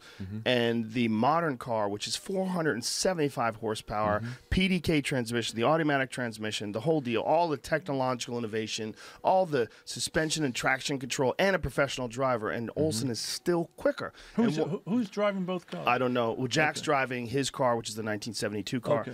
But what's interesting to me is Olson is obsessed with this one track, with this one car, and tweaking everything, constantly trying to shave seconds off of his car, trying to hit the perfect line every time. And in doing so, he's able to drive faster around Willow Springs, which is one of the fastest racetracks in America. Fastest road in the West. And Fastest he's train, able to drive faster with his 1972 lightweight, low horsepower car than the most modern, most spectacular version of the 991 GT3. That is a lot of incredible. power, though, for that car. I mean, they never came with that kind of power. Well, he's got a 3.6 in there. Yeah, but it's still only 272 horsepower. Well, I know, I think but they that's at the wheels, right? yeah. Well, it's a 993 stock engine. But think about it. What did it come with stock, right? That was package? about it. Like Probably- 180. Oh, No, you no. mean the original 72? If it's a T, it would be 130. If it was Yeah, me, it'd 130, be so he's 160 more than or doubled it. 180. Yeah, well, he's definitely added more horsepower, but it's still No, yeah. it's 1997 technology. I mean, at the height of whatever he's got, it's 1997 technology along with some tweaks. He's got some very custom wheels. Yeah. He's got Fuchs centers with I think he uses like a Corvette middle. Like the wheel is all his tires and wheels are custom. So I got a question for you then. So, of the two guys in the car, right? I don't even care who wins. I know who wins, but when they come in, who do you think was having more fun? Jack. Exactly. Because Yeah. you know what? And you asked the pro driver. I bet you if he drove the other one, and even if he was slower, he'd say it was more fun in the other More car. involved. Well, also Jack's having more fun in the corners. Like he's keeping up way he's more working. speed in the corner. The other guy is catching him in the straights. Yeah. I mean, that's where it is. It's just raw horsepower and straight line traction. I mean, you could probably have a similar time in like a modern. What time GT500. did you do in the end? 120 what? I don't remember. We'll see I don't in remember a what few the seconds. numbers are, but I remember that Jack's was quicker. Well, but we'll see. that's just kind of. So here he's coming around turn 9. If you watch the video, it's really interesting because Jack narrates it and Right. he talks about the differences between the two cars. Well, and Jack where- certainly knows his way around Willow, for sure. Well, that's also part of the rub is that 126. So he, look at that. He I got beats a it nice by nugget for 0.6 you, of a brother. second. So you know your car, the GT3 RS with a 3.9. So I had a pro driver, Kurt Wagner. Like the video you saw with the two green cars. Yes. Yeah. So that day he was in the 124s, and that was on shitty tires. So just letting you know. Yeah, I think a real test there is to have a The pro same. driver drive the same cars, because we don't know if the guy. I know Jack's got thousands of laps at Willow. We don't know who the other guy is. Yes. Very. I think good point. you put someone like, let's say like a Pat Long. You know, I was driving with Pat Randy Long last Probst week. or someone who A knows guy it like well. that, you put those guys in the car and see. That's more of a true test, I think. Yeah, but same still, same guy driving both cars on the track. but is the still, true test. it shows that like your car is not even your car, which is four years older than the new generation 991 GT3. It's not slower. You know. Right. Yeah. No, it's well. But you're still having more fun. It's different. I think it's very all about the different. driver, though, because, we were up Yeah. in Angeles Crest the other day. I'm driving 277, and you were with James in Yeah. the GT3 3.9. Yes, that's Right? right. And then And it's all about the driver, I think, behind the car In is a what lot I'm of trying ways, to say. But what Jack's showing here is that these lightweight cars have distinct unbeatable. advantages. Yeah, they have for distinct sure. advantages in braking cornering and handling, everything. My Yeah. question is, isn't that also what you're getting, like this tactile response and feel from, is the fact that these cars are so light. So there's this tremendous benefit in having a lightweight Yeah, car. they're super nimble. Like the Lotus Elise, Yeah, like yeah, all these, yeah. which is Add like a lightness very was praised Colin car. Chapman's, mantra. Why doesn't Porsche develop I agree with you. a I think it's lightweight- all new they- safety. yeah. You know, it's Is that what They it is? talked it's a about different it. era. They talked about it. Remember, there was supposed to be that collaborative effort with VW a few years ago. Keep this thing as close Oh to yeah, you. sorry. Sorry. A collaborative effort of like a mid-engine. It was only going to have 200 horsepower, and it was going to be about 2,500 pounds. Which, okay, it's not as light, but that's light. Still pretty light. Yeah, and it would have been a fun sort of Elise-esque kind of effort, but no. Instead, they decided to release another Panamera or another Cayenne. And when you get to the Cayman, sells. which is a very lightweight car for modern standards, it's about 3,000 pounds for the GTS, right? Is it about somewhere around there? It'll be around there. Yeah. That's pretty light, right? Yeah. I mean, It that's is for a by modern car. today's standards. By today's, yeah. I think things have just got obviously heavier and bulkier and more sort of. horsepower and bloated. Yeah, they're not necessarily faster though. No. You know, I still think I keep going back to it. Less is more, but I think those times have gone when it comes to new cars. Porsche is not going to start making a 2,500 pound 911. That's never going to No, happen. never. Well, why not? Because it's just they get sued because someone would die in an accident and But doesn't would have they? 8 I mean, airbags. Can't you put an airbag in it? I mean, how much does an airbag weigh? They weigh a lot when you have 8 of them. Oh, I see. You would have Yeah. to have modern standards. Would be there's several. Safety I think standards the wouldn't allow standards it. of what sort of killed everything. Yeah. Well, that's what's But kinda cool. I've had a 1970 911T with a 3.0 in it, and cams or mismatched cams, but never mind. And I've had a 79 930. So, I've owned those cars too. I've sold them at the absolute worst time. Yeah, 'cause you've now got they're great timing when it I comes do, to value don't of cars. I see them now and they're worth way too much. But I've driven them enough too, and older cars, because everyone at Sharkwerks has had either a 912, like the absolute base, oldest model, or James has had a phenomenal amount of old, rusty cars. Because they weren't galvanized back then. He's a quiet guy, James, right? But really, he's a quiet, there's a lot going on there. He's like that scientist that's going to create something. And mad professor. Yeah, and then you're going to explode when you hit the gas, probably. So your point being, they enjoy the we enjoy cars it. more. We enjoy it, but the reason You enjoy we the had modern them, cars more? No, that's not the point. about more. It's like I like sharks. There's a lot of different. Sorry, man. I like sharks. There's a lot of different, species. I like some bit more than others, maybe, but I like sharks. I like 911s, and there's still a connection there. For me, driving, my 1970 911T or my, my Speedster replica 356. It was nice, and there's still something there that connects all the way up to the GT3. And I do get that the modern cars are losing it, and the fact that you can have, one of them. I mean, he's the best-known collector of air-cooled cars, and he pushes the button. To his garage, and he's got, 2 water-cooled cars in there. I mean, that says something, right? I mean, that's... What water-cooled cars do you have in your garage? What? The GT2? GT2 no, and the those are your 4.1. cars. No, though. but they're in there. But you're letting him borrow them. He's not buying them. Yeah, There's but a he's running allowing joke them in about there. I've got a leaky roof and water's leaking into the garage. It's a joke. But you're not. You're trying to infect him. No, I have no. with not with coal mining. Before I but- met Alex, I was already, working towards water cooled. But my heart and soul is air cooled. I'm going to own 1 or 2 water cooled cars just for variety. Do you like the sound of the air cooled cars better? There's a weird sort of a raspy quality to those cars. air getting sucked in through the carbs or the MFI. It's just a different visceral, sensual feel that the new cars, they don't deliver the same way. Is there The an issue with sensors are those not as cars tingling. in traffic? Like with I drove overheating? 277 in No, traffic. it's pretty It's easy to fine. drive around. It depends on the Is setup. there an issue, like if you were driving to the airport and you got stuck on the 405 in summer? Would it be an issue? 277 is unbelievable. Even on the racetrack, it never gets above 210. But when you're on traffic, like stuck bumper to bumper, it doesn't overheat. The turbos run hot. The early turbos run hot, but my early air-cooled cars never get above 210, 220. Let's say I'm in my turbo, my 76 turbo, and I'm driving to my buddy Marty's, who's at Roscoe and Reseda. I'm on the 101. It's 100 degrees. That that gauge is crawling 240 just because you sat in traffic. So the early turbos run hot. the early sort of 2-liter, 2.4s that I'm running, no issues. Now, do you take that car places? Like if you go to the movies, will you take it somewhere and just park it? Just shut it off? Yeah, no problem. You know, it's a very valuable car, though, to just leave parked. I never think of it that way. You know, to me, the sum of the parts of 277, there's nothing.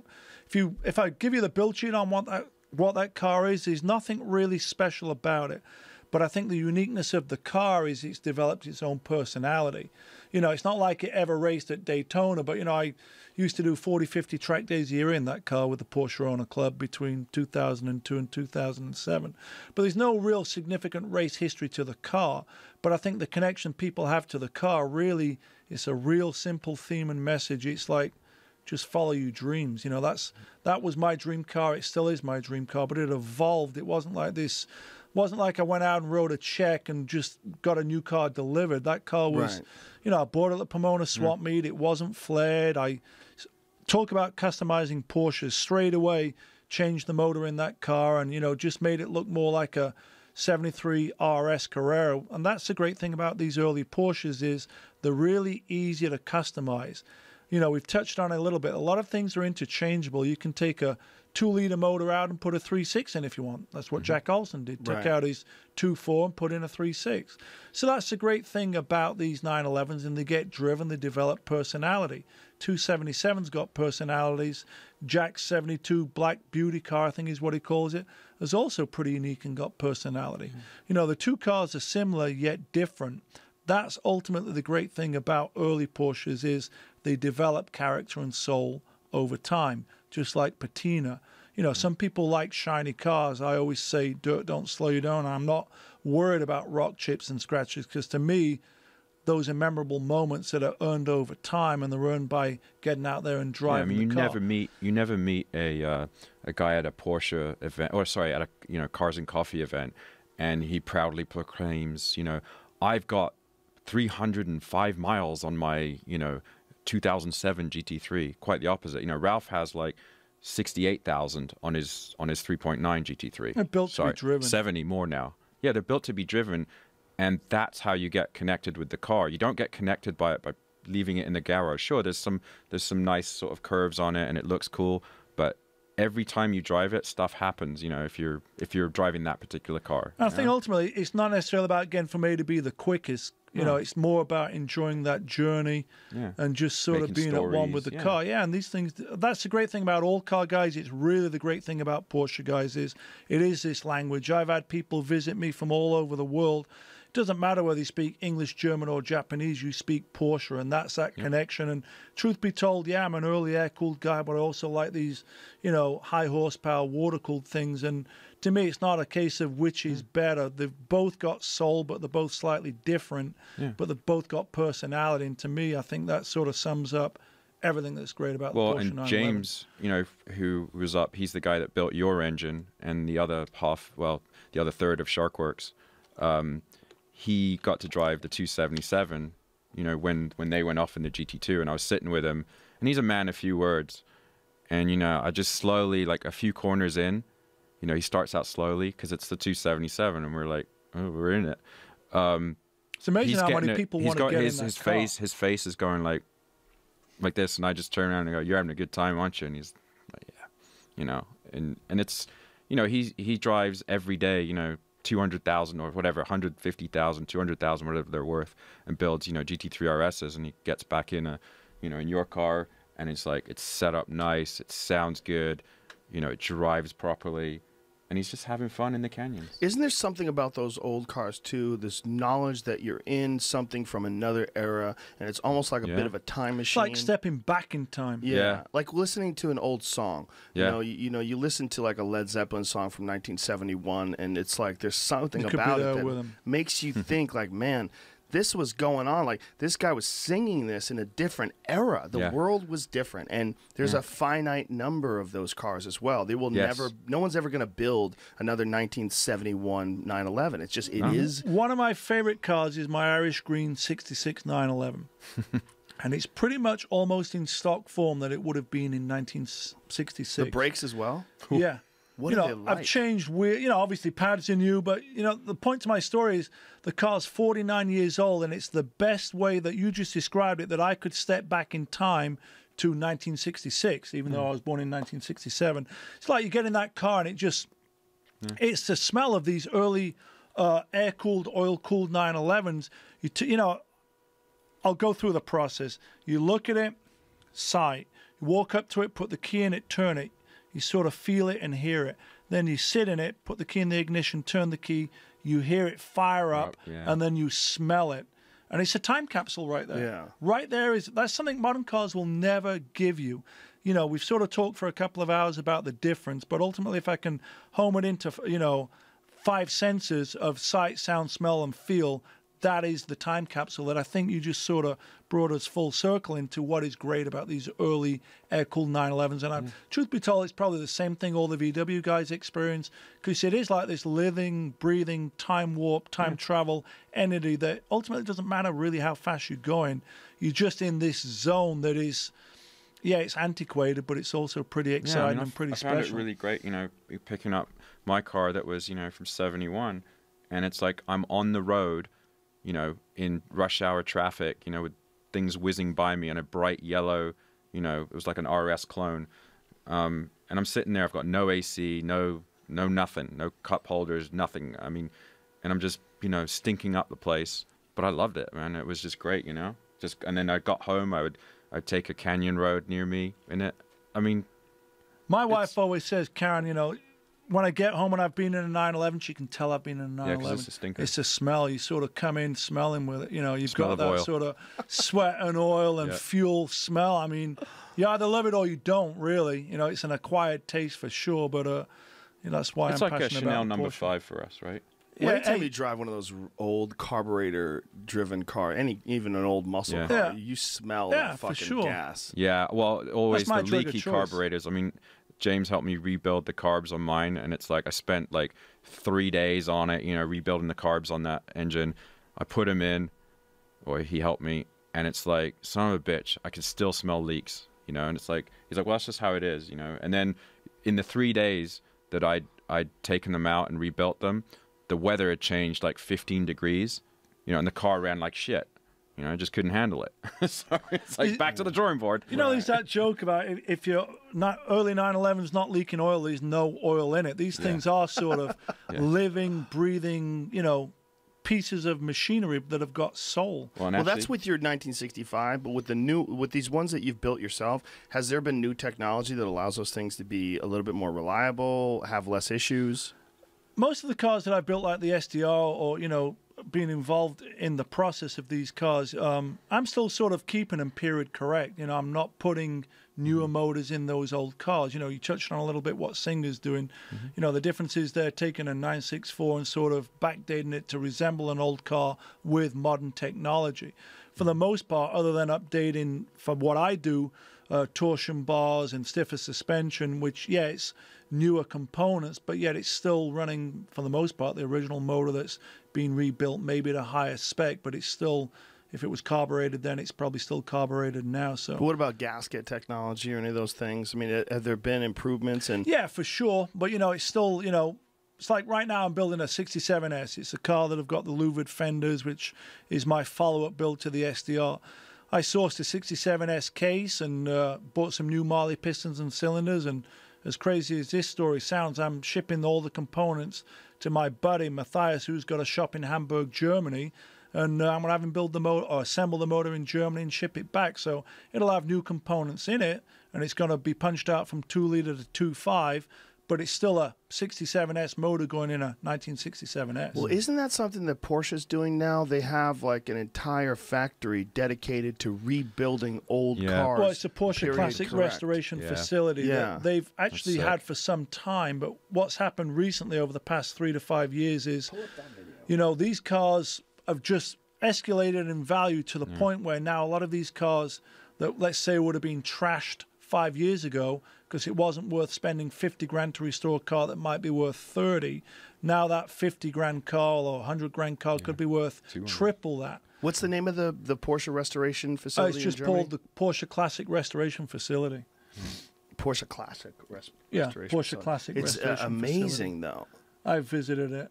You know, over the past 2 years, I've done various events with Porsche. I went to the Techno Classica show in Essen with them. I went to the Oldtimer GP at the Nürburgring and Goodwood That's it. Revival. Yeah, that's it. So the great thing about Porsche is they've got 50,000 parts in their showcase of Porsche Classic.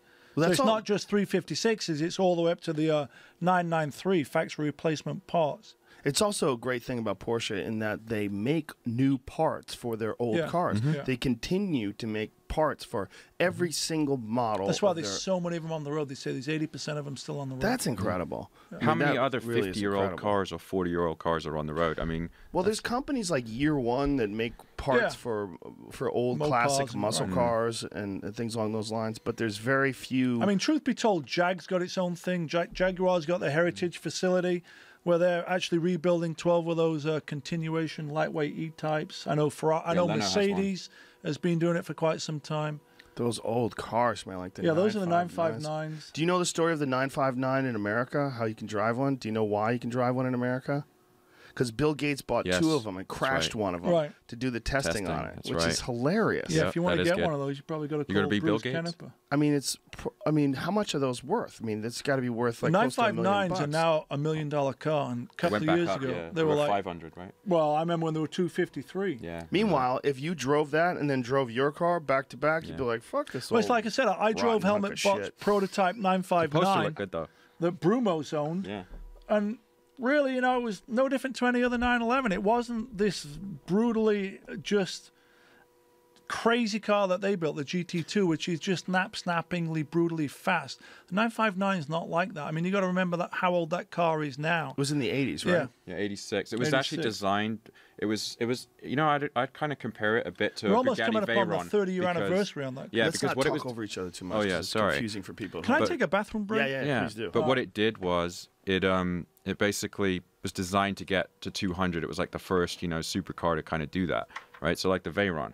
So it wasn't brutally fast, but it was able to, to go 200 back in 1986, which was a big deal. It was one of their first four-wheel drive cars too, right? Yeah. Well, yeah. It was. It had a all-wheel. lot. Yeah, all-wheel They like drive. to say all-wheel because four wheels like yeehaw. Yeehaw, People think yeah. of fucking Well, hayseeds and there's a cool picture, or I don't know if do you know about the Paris-Dakar Rally, for example? I've heard of it. Yeah. So you should check it out. People die every year in it. They go across Africa, and they actually took 959s, and had Rothman's stuff on it. It's a cigarette company. They raised them, put knobby tires. So the 959 Paris Dakars, you check it out. So it's a 959, and they rally raced it across Africa, and it did really well. So that's another iconic 959. That is so ridiculous. They take a see that? There you go. 959, which is worth $1 million, and they essentially back then turn it it into a wasn't, but- truck. Yeah, but they raced it. That's Porsche. That's why they're Well, nutty. rally racing is very strange because the cars look so odd, jacked up with the, the They have to elevated have a lot of suspension travel, Right. to really hit bumps. Yep, they have to, and they Yeah, have crazy tires. It Look just seems wrong, though. It Yeah. seems wrong to take those cars and to put them with such a wacky suspension, then drive them over dirt. well, But when you watch Dirt don't rally slow you down. drivers, when you watch them, they're some like- of the footage from the seat, oh my god! the guy I'm worried about is the navigator, though. Oh, the yeah. guy reading the left, Those right, guys right. have got big balls and and navigate. they always get blamed too when they crash. It's like it's fucking your fault. Google Pikes Peak, Ari Varnen or Walter Roll and just see those guys. I'm not a big fan of the idea of a navigator. I think you should be forced to fucking drive. Well, they didn't have GPS then. So what? I feel like you should be able to figure out every turn, and if you go off the side of the cliff, that's part of the fun. We were talking about this program called Grandstand, which on a Saturday afternoon in England on one of the 3 available channels, and they had this. Have you watched any Isle of Man racing before? Those Yes. crazy Oh, fucking yeah. bike guys. Yeah, those guys are We nuts. had a series with these sidecars where these guys would like trapeze off the side of the bike. Right, that's all they did. But they would be the first ones to go flying when the thing crashed. I mean, it was just into a wall. Pretty gnarly. Yeah, it's gnarly shit, man. I think the Isle of Man TT is Yeah. the true test of big balls and a real hero when you see what those Yeah, guys those are doing guys out are there. nuts, man. Yeah, fuck the unbelievable. soldiers. Yeah, These guys well, on no, motorcycles. Yeah, No, doing yeah, 180 miles an hour. Yeah, I know. Two Yeah. inches away from a They're dry Yeah, stone they're real wall. heroes. They're fighting. nuts. They're fighting for our country or The something. freedom to go fast on a motorcycle. Yeah. Yeah, those guys are animals. There's something really crazy about someone who wants to race for a living. They're like McConkey guys, you know, the Sean Yeah. McConkey guy, for example. They're just nuts. What was the movie, the recent Formula One movie with Thor? What the fuck's his name? Oh, Drive? Rush. Rush. Sorry, Rush. Drive. James Rush. Hunt, Nicky Yeah. Lauda. Yeah. Well, that was my era. Growing up was in the his. 70s, you know, England in 76, 77, James Hunt won the F1 and Barry Sheen won the the biker, World Superbike title. So. That movie didn't get nearly enough respect. That was a good movie. It was Ron Howard's good. movie on Right. racing. Yeah, it's pretty good. I mean, my mum remembers it differently because she fancied James Hunt. A lot of Fancied. people did. Yeah, she You know, thought you that see word. those guys, that was the sex, drugs, rock and roll era of, you know, Yeah. partying, the lifestyle, the glamorous lifestyle. Now it's a whole different thing. I mean, the guys are faster, the cars are quicker, but it's a whole different corporate mentality. You look at F1 footage in the 70s and people are practically bare feet smoking in the pits. Look how it is Yeah, today. There he is. drinking, He you know, looks with like Thor. potbellies. Thor really does look like that guy. Yeah. That Tell guy them will about your always be Thor Hesketh to me. sticker on the GT2. Oh yeah, so Yeah, there you it know, goes. remember? Last time when we came here with the 4-1, you know, we showed up at Leno's place, and Dan was wearing a Hesketh T-shirt, you know, and then we showed up right to his place. That's how we met. We went, you know, after traffic, and he's like Hesketh, and he's like, you guys are all right. These you know, and guys are blue is bloods. Hesketh, you know, in the movie like that you were watching, you know, Lord Hesketh. He was the you know, financier for James Hunt. You got to get your car to Seinfeld. You got to have that nut drive your car because he's got one of the best Porsche collections in the world. I mean, he's a real Porsche aficionado. Have you seen that show, Cars? Yeah, and Coffee. Comedians Yeah. and Cars Getting Coffee. Yeah, it's pretty badass. He has a legit 1972 RS. It's worth over $1 million. He drives it on the street. Yeah, You I know, know. which is There fucking bananas. wasn't there some Someone backed video? into Yeah, it? backed into it, right? Someone Recently. did? Really? Yeah, In New York. in New York. Yeah, they course backed they into did. it. It's like, oh, And they probably had no idea it was worth $1 million. no, there's like some old stinky Porsche. Yeah, that's what it with looks a, like. with a bunch yeah. of ugly decals on it. Dripping oil, probably. So someone backed up into it hard? Is it fucked up? Yeah, Or well, was it it's on a the Fender, show? I thought, right? There's video of it out there. I Yeah. guess you could Google Jerry Seinfeld's Seinfeld Porsche RS crash. getting There's rear-ended in New video York. of it getting hit? Yeah. Yeah. Oh, no. Yeah. Find that. Yep. I want to see how he reacts. Not My well. car. What are you doing in my car? It's almost like you didn't even know it was there. It's like Jerry's sat Yeah. right opposite me Yeah, in the well, body it's of like Joe that Rogan. line, you know, when you reverse Tyrone, things come from behind you. Oh, You know? yeah. Yeah, I don't know why anybody would want to spend $1 million on that car. I don't He understand. might have bought it when it was a 50-grand car. Oh, I'm telling you. there he you go. did. Look this right there. Hamptons. Oh, in the There you go. Hamptons. Oh, sorry. Oh, my God. Yeah. Unapologetic Hamptons woman. Yeah. Now, do your Jerry impression right now. Yeah, you do it. Do you even know what you just did? Hey, lady. Yeah, what see have how you happy he done? looks Look at there? that. He looks really happy. Is that the Yeah. before or that's the before The shot? accent of see Jerry anything. while he watches. Come on, is there a video? Oh, need I to think see there's this. video. There was a video. There There is you a go. video. There you go. Daily Interview. Mail. Here we come go. on, let's hear this. I gotta hear This video is going to get a I lot gotta hear of what he views says. now. I want to hear what he says. Uh-oh, he if doesn't he look got- happy there, does he? I wonder if he finally swears. See, this is the great thing about the internet. We're talking about it, and there it is. There it is. Is there a video of it? Or Yeah, no? yeah. Look up there. Yeah, but that's a video of Seinfeld. No. Oh, There's Right there. right there. No, those are No, I photos. guess Oh, Hey, what are you doing? Look at why her. are you backing into my car? Hunchback twat. Look at her. Backing up into his car. How do you know? You can't see her face. Close She to might be very... 456,000. What year was this? Yeah, that's not correct. No. 14? No. That's the problem. That's the other problem with the internet. Everyone has a freaking opinion. Yeah. Scroll And they're not down afraid for to use it. video. Where's the video? I saw the video. That's what I was saying. I don't know where it is, but maybe he took it down. Maybe. He Yeah, but could've. it says scroll down for video in the article. And it's Yeah. Well, not you also there. can't believe Oh, everything you read Isn't on that the internet. funny? You're going to the Daily Mail, which is a British tabloid. That's a British tabloid, dailymail.co.uk. Isn't that did you guys give us that guy from CNN? What's his name? Oh, that idiot. asshole that's not Piers around anymore. Piers Morgan? Is that from the Daily Mail? Is he from Yeah, there? well, I don't want to say anything. He's mean. gross. He's not a very nice chap. We also I- gave you Simon Cowell. Yeah. And that's the problem with the other problem with the US. Like it's sort of like the British rejects. well, no, hold Get on. thrown here. Ricky Gervais, come on. Yeah, well, Ricky's great. Yeah. Look, a lot of Yeah. great Ricky's a comics. funny guy. There's a But lot he's of not great great. stuff. He was that- not great. I felt really embarrassed being British with him. What, around. with Ricky Gervais? No, with that Piers guy. Oh, Well, Piers that Morgan? Piers guy got owned by Chelsea Handler. You ever see that when No. Chelsea Was that the Handler's gun getting stuff? Let's No, Google no, that. he got owned by Alex Jones and the gun Yeah. stuff, and by Ted Nugent. Oh yeah. Oh. But Chelsea quite the Handler, character. who's a stand-up comic, just fucking destroyed him. Good. because she was like, "You're not even paying attention to me. Like, you know, you during the commercial break, you just go over and look at your phone. Like, he's a fucking moron." Yeah. I didn't enjoy him on that show. I thought he was just. First of all, I don't enjoy his background. I mean, he's a part of people, not just a shyster. They tapped into people's phones. Oh, yeah, really? That's not cool. There were people that were missing, and they hacked into these people's phones and listened to their voicemail. And so the parents got a false sense of like, oh, they might be still alive, checking their voicemail. Yeah. And it was because these shitheads were tapping into the phone. He was a part of all that, and somehow or another he escaped that scandal. That's what I'm saying. You know, it was easy for him to get in and impress and get into the U.S., and they didn't really do a proper background check on him, and then suddenly he became, you know, a celebrity over here. Well, we got rid of him pretty quick, but I'm glad. Sent him well back done. home. Well, he was shamed many times before. I mean, people got to know what a shithead he is, but also we're a sucker for an English accent, man. You gotta be careful that's what I'm that. saying. And that actually, was my story coming almost 30 years ago. No, but English you got accent, a northern monkey accent. Sex, drugs, rock and roll went quite a long way back. No, see, you don't understand. We don't know that that's a northern accent. We have no idea. Because just You anyone gotta that watch speaks proper Lock, English. Stock, and Two he's Smoking watched it. Barrels, you know, and that'll sort of tell you all about the great North-South You've seen divide. that movie. Yeah, it's a great. You know, movie. Guy Ritchie's best movie, really. Love it. Love Guy Ritchie. Yeah. Huge fan. But the funny thing is about Piers Morgan again is that if you watch Top Gear a lot, he's like the butt of every joke. Like anytime there's anything nasty or disgusting, you know, you watch Jeremy Clarkson compare like a car's suspension to Piers Morgan, you know, banging him in the rear, and he's like, you know, Yeah. So he's really not liked. Well, he shouldn't be. You know that the thing that they So I did. apologize for being British. The thing that they did with tapping into people's phones is just that's not cool. It's awful.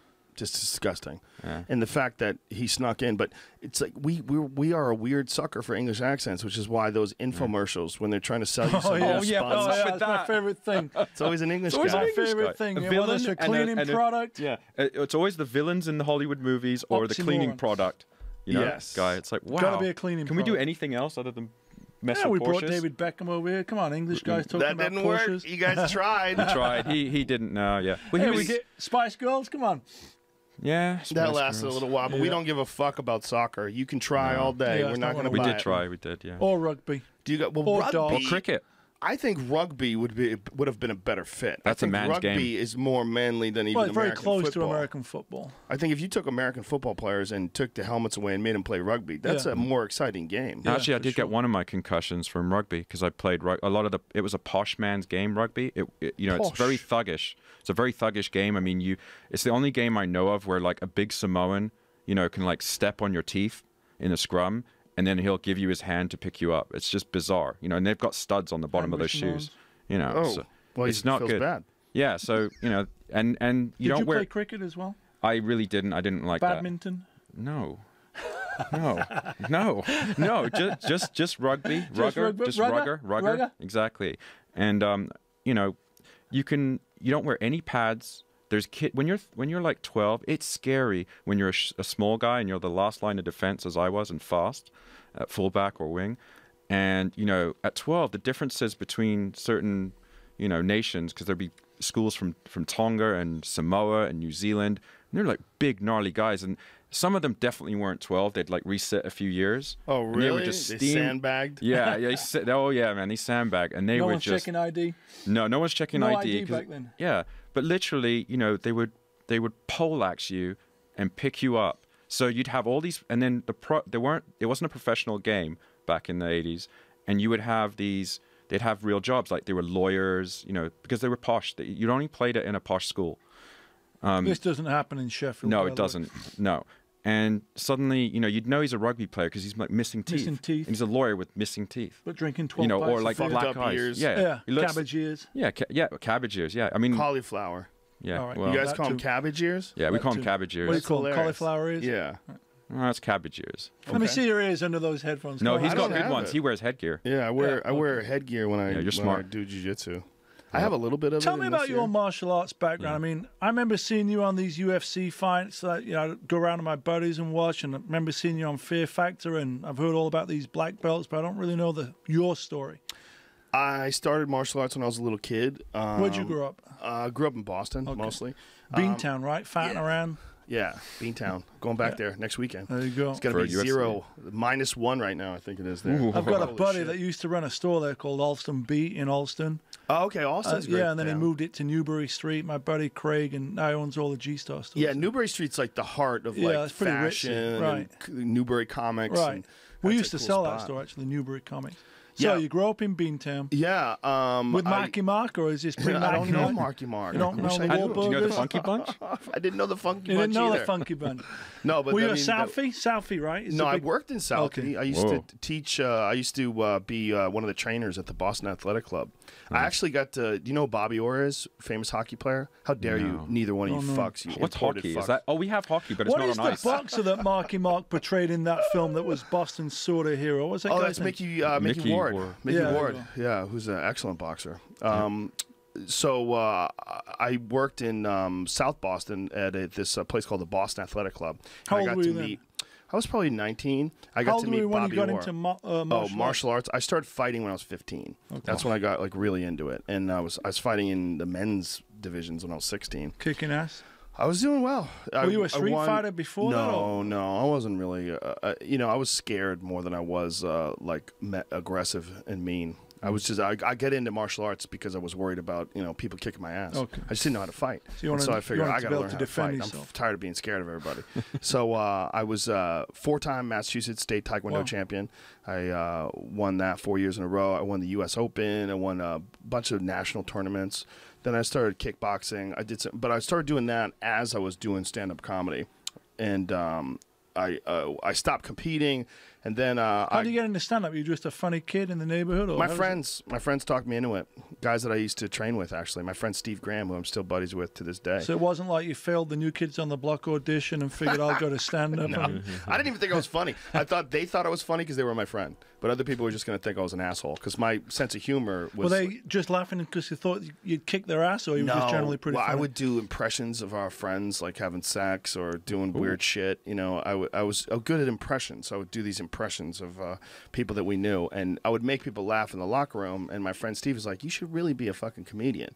I was like, "Look, you think I'm funny because you know me." I Other think there's a people joke there we just missed. He made him laugh in the locker room. How do we not pick up on that? Well, we're did, getting yeah. ready to fight. Okay, We were Getting ready to padding up, fuck. and everybody Okay. was nervous. That's what you were thinking. It was gallows humor is what Okay, it was, okay. essentially. Everybody was nervous, and I would be the icebreaker Okay. because Yeah. we would have sparring days, like especially on Saturday. Saturday was a scary day because we would do what we call team training. And team training was all the black belts would get together, and they would pad up, and we would do these really long training sessions, and they were brutal. And everybody would shit their pants in the locker room. So I would be making everybody laugh. I would be like the icebreaker. That must be. I don't know what's scarier though, like a fight or a stand up. I mean, that both Fighting's of me. way scarier. Well, Yeah. physically, but I mean, Yeah, it's way scarier in all the above. The 'cause losses I've- are way more devastating. Give me the Joe Rogan story past that point, though. So Then we're in Boston. I- We're still fighting. I start doing stand-up comedy. I stopped competing somewhere around 97, which is several years later. I'm still training, doing like various martial Are arts. you in I got LA into now, or are you still back there? I got into LA in 94. Okay. 96, I started doing jiu-jitsu. So Okay. 97, I started working for the UFC, and then I got really into jiu-jitsu then. So from 96 to today, I've been doing 2 different types of jiu-jitsu, gi and no gi. Gi meaning with what they call kimono, which is like a karate uniform. It looks Right. like but thicker. a jumper. Yeah, you throw people around with that. You can grab it. You could choke them with it. And you could use it more like it's almost like a weapon. And then no gi, which is essentially just clothes. You don't grab people's no clothes. You're wearing like a skin tight rash guard, and it's all about wrestling techniques like underhooks and overhooks and submission holds and stuff like that. And so you're still fighting today? Yeah, I still know. I just train. I mean, Train. I don't fight. Fighting, competing is a very different thing. Obviously, you got to. I mean, you're competing in the gymnasium. You go and you're sparring. I mean, you're going 100%. Right. You're trying to choke each other. But there's a big difference between that and going into competition. I'm of the opinion that, especially fighting, like MMA, you should not do that unless that's all you're doing. Yeah, I think part dabbling time in is that, over, right? It should be 100% of your focus, because if it's not, I think you're going that's to run into anything. someone and it is 100% of their And they're focus. going to it's gonna get kill you. fucked They're up. going to fuck you up. I often say, if you're out for a real spirited drive or you're on the track, if you're not 100% focused, Don't you be shouldn't texting. there. Yeah. Don't be texting when you're on a canyon racetrack. carving. So, when did MMA and UFC sort of really explode and take over the thunder of boxing? What was that? 10 years ago? 5 years ago? About 10 years ago, it took off because of The Ultimate Fighter. That was Right, 2005. UFC. When I came along in 97. I was the post-fight interviewer. This was like long before it was big. We used to fly into places like Dothan, Alabama, and we'd do these shows in these little What is high school UFC on now? gymnasiums. Fight number, if you watch it on TV. This is we just hit UFC 182. Wow. So the next one's 183, I believe, which is would make it's a sense. lot of events. But you've been with them since Fight 1? No, 12. I Okay. came along in UFC 12. Wow. But I only worked for them for 2 years. It was a different organization. Different people owned it. Worked for them for 2 years, and then it was just getting too crazy. They were banned from cable. It was really like more of a blood sport image.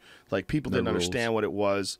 No, it had rules, but it was just the public perception of it. Like I would tell people that I worked with that I was going They to do thought it these- was some YouTube backyard brawling type Cockfighting, thing. yeah. It was like I was doing porn. That was the attitude. They're like, "Why are you doing that? Like, what are you going to ruin your career?" But today, 183 fights later, different Today it's story, right? much different, much different. I started working for the UFC again at UFC 37 and a half, which was in 2002. And you've done them all since then? I've done most of them. Wow. Most of the pay-per-views, but there's so many events now I can't do them all. Like there's Fox Sports 1 events, which I'm doing the one next weekend, but most of those I don't do. And then there's Fox Kenny events. does those, right? And Sometimes Kenny does them. He's going back and forth about Porsches with me on the interweb. Who are the crazy Oh, guys that I'm sort of loosely seeing visually that were involved with, what was the guy's name? Dana something? Dana White. Dana White. Yeah. Yeah, he's the president Okay. of the UFC. And they were they Huntington Boston. Beach guy? Are they No, LA Dana's guys from or- Boston. Okay. Yeah. So you knew him back in the day?